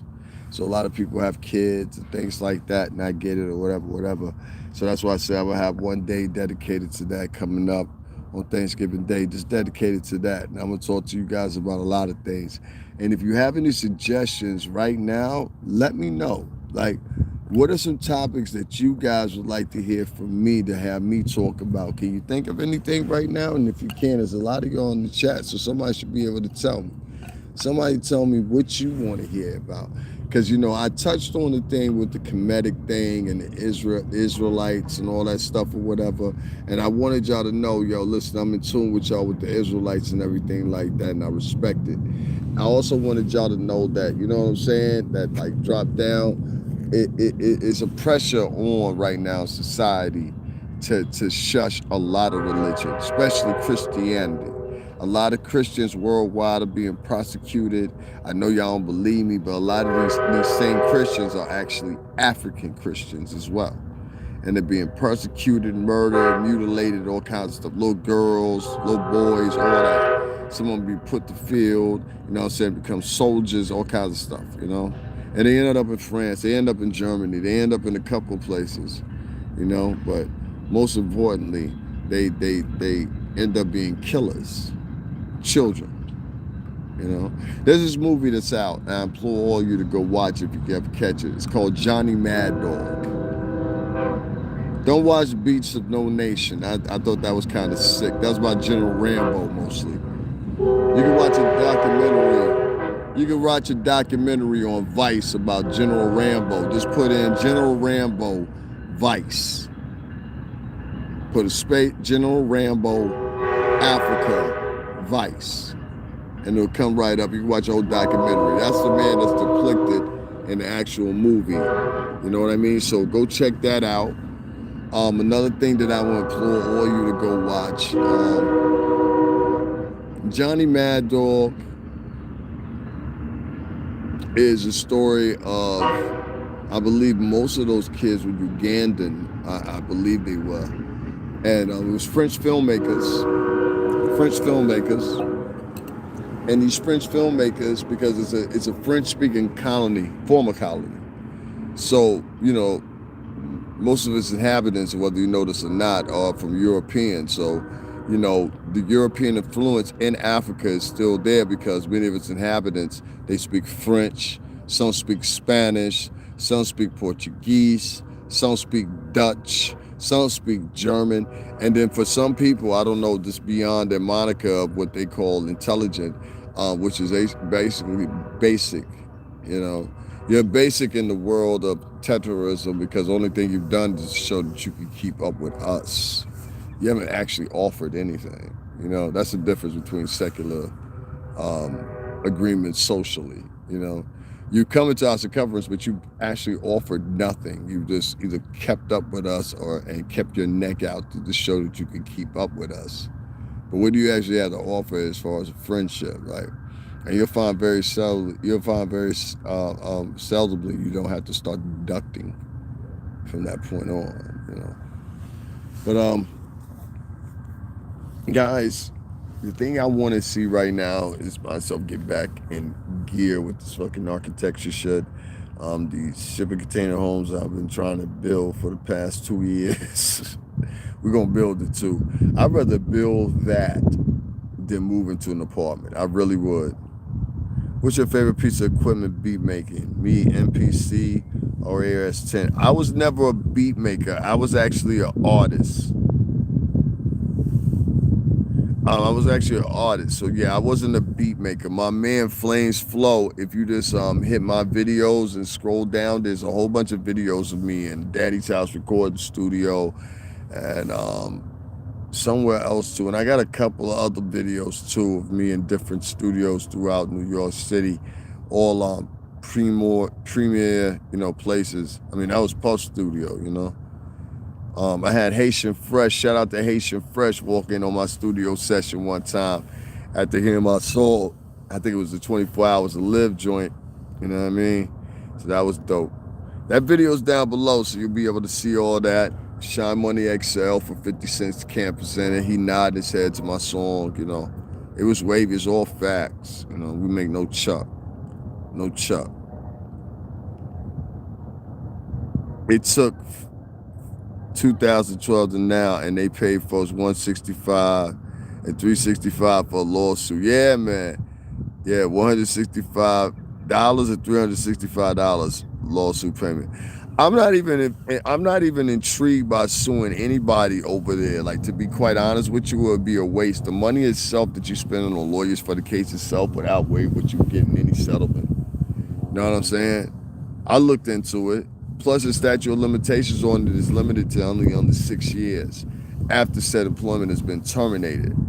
So, technically speaking, the reason that the boys say what they say in the video, meaning like, yo, da da da da, is because they would pay motherfuckers in cash. See, it wasn't until later on when Ciroc came around and they had to do the deal. The deal was partial, so it was two people in the deal. So to, as adhering to the deal, they had to now start writing us motherfucking checks. But prior to that, they was giving us cash, daddy, cash, gifts. Here's a party. Here's a trip. You know what I mean? That's how that bad boy steam engine ran. That's pure facts, man. Y'all make sure y'all hit that up again too. Stringer Bell 80 and Cash App right there at the bottom, man. Donate. I appreciate y'all. We moving forward. You know what I'm saying? And forward quickly. I need to get the fuck out of the Northeast, period. New Jersey, New York, and Connecticut. Fuck all three of them. You know what I mean? To be quite fucking honest with you, they all got their fucking faults. They really do. If you skip to one, you got the problems of another one and another one. If you skip to the other, you got the problems of another one. Maybe tuned down, maybe 10%. It's all the fucking same. Where I'm at right now, it kind of looks like Jersey, like not like Journal Square, maybe like Newark, kind of like Newark, except this water's cleaner. I wouldn't stick my toe in Newark water. No offense to nobody from Newark if y'all in here. I wouldn't stick. Y'all water was so polluted for like 3 years that the kids at the school, they couldn't drink the water out the fountain anymore. That's how. You guys don't know the story of this? Oh my God, listen. So in New Jersey, I swear to God, don't you know, for like 3 years, these motherfuckers, their water was so polluted. My crazy old town, but it's true. Okay, Sandra Mendoza, she know exactly what I'm talking about. So for about 3 straight years, they kept on letting lead get into the water, and they couldn't really help it because a lot of corroded pipes or whatever was stretched out into the city. There was people that were getting like literally sick from drinking corroded water, basically emulating the same thing that happened out there in Michigan. So, but this is after that. This is after that. So all these people in New Jersey started having to get bottled water, and the man down there, Ras Baraka, they had gotten like 3 or 4 shipments of water. Something had happened with them, and they said, no, they can't drink these. These are contaminated. So then they made them wait. And I think they made them wait to make the demand go up. That's what usually happens. Like if you do that, then you create a bigger demand or whatever. Then henceforth, you get more surplus in the end. Ras Baraka did his job. I would give him that. He's the one that imposed his next curfew and his next, what's the name? So I give him that. But it was definitely a collective effort. Lawyers got 40%. I know folks know about Chevron. Their place was to sign up, and I haven't given up anything yet. And it's 2000. Yep. See what I'm saying? Facto. So I just say, I remember that tragedy. It sunk into the schools. Like there was like something like several schools that were shut down. This is all prior to COVID-19. There was like several schools down there were shut down in Jersey, don't you know? And like they were all shut down because of the corrosive pipes, the lead poisoning and everything else. In New York, you still, even after this chick that de Blasio put in position, I forgot, Otoye, you know what I mean? And she had lied on paperwork about lead paint, in NYCHA apartments all throughout New York City, and New York City somewhat 300 plus apartments, complexes. Like what is wrong with you? That question comes to mind. And I'll tell you what's wrong with her. Her narcissism led her to believe that she could lie on paperwork and say that these places weren't as full of lead contamination as once prior to think they would be. based on the evidence that was presented. No, instead she chose to lie. And do you know, after she lied, the thing that's most shameful than anything is that this woman was hired by a Boston firm to help build in buildings and set up part of the development phase of a Boston Red company that was going to erect buildings in New York, mostly residential. She got that job. She was never brought up on any charge. Her name is Otoye. Look up. Otoye. And I got to say this about Mayor de Blasio's wife. Mayor de Blasio, who run the house, you or your woman? Because you do a lot of shit that your woman tell you to do. And we could tell it. Like, you should have never known. What is it? I think it's Sheila Otoye. Her name's Otoye. She was an African woman.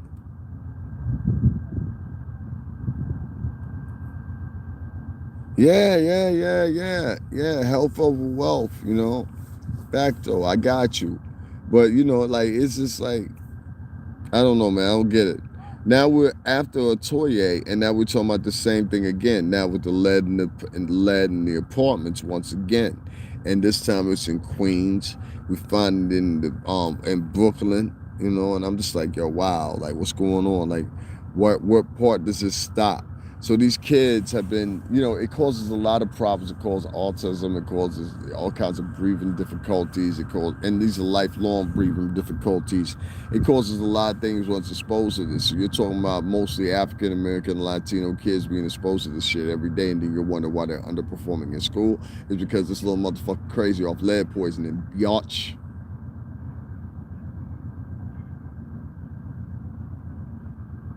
That's why.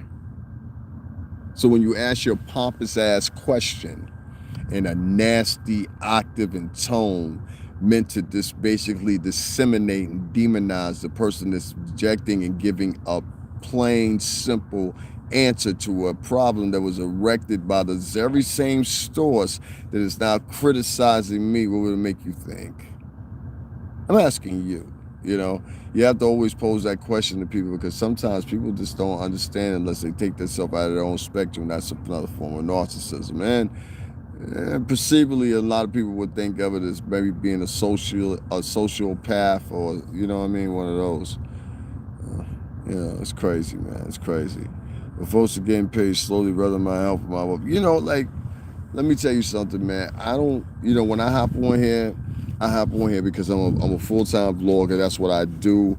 I got this phone so I can do that more and more and more. And what I found is, you know, you have people that rock with you and you have people that won't. It just, you know, it depends or whatever. But financially is the point of where I'm at. Are you going to rock with me financially or not? If not, I need to, because that's where my ultimate goal is. And like after this is over, it's going to be something there about the, you know, the shipping containers and being able to build that. It's going to take me about close to $40,000 to $50,000 to hire contractors and to do the composites and stuff like that. That I can get that done pretty much.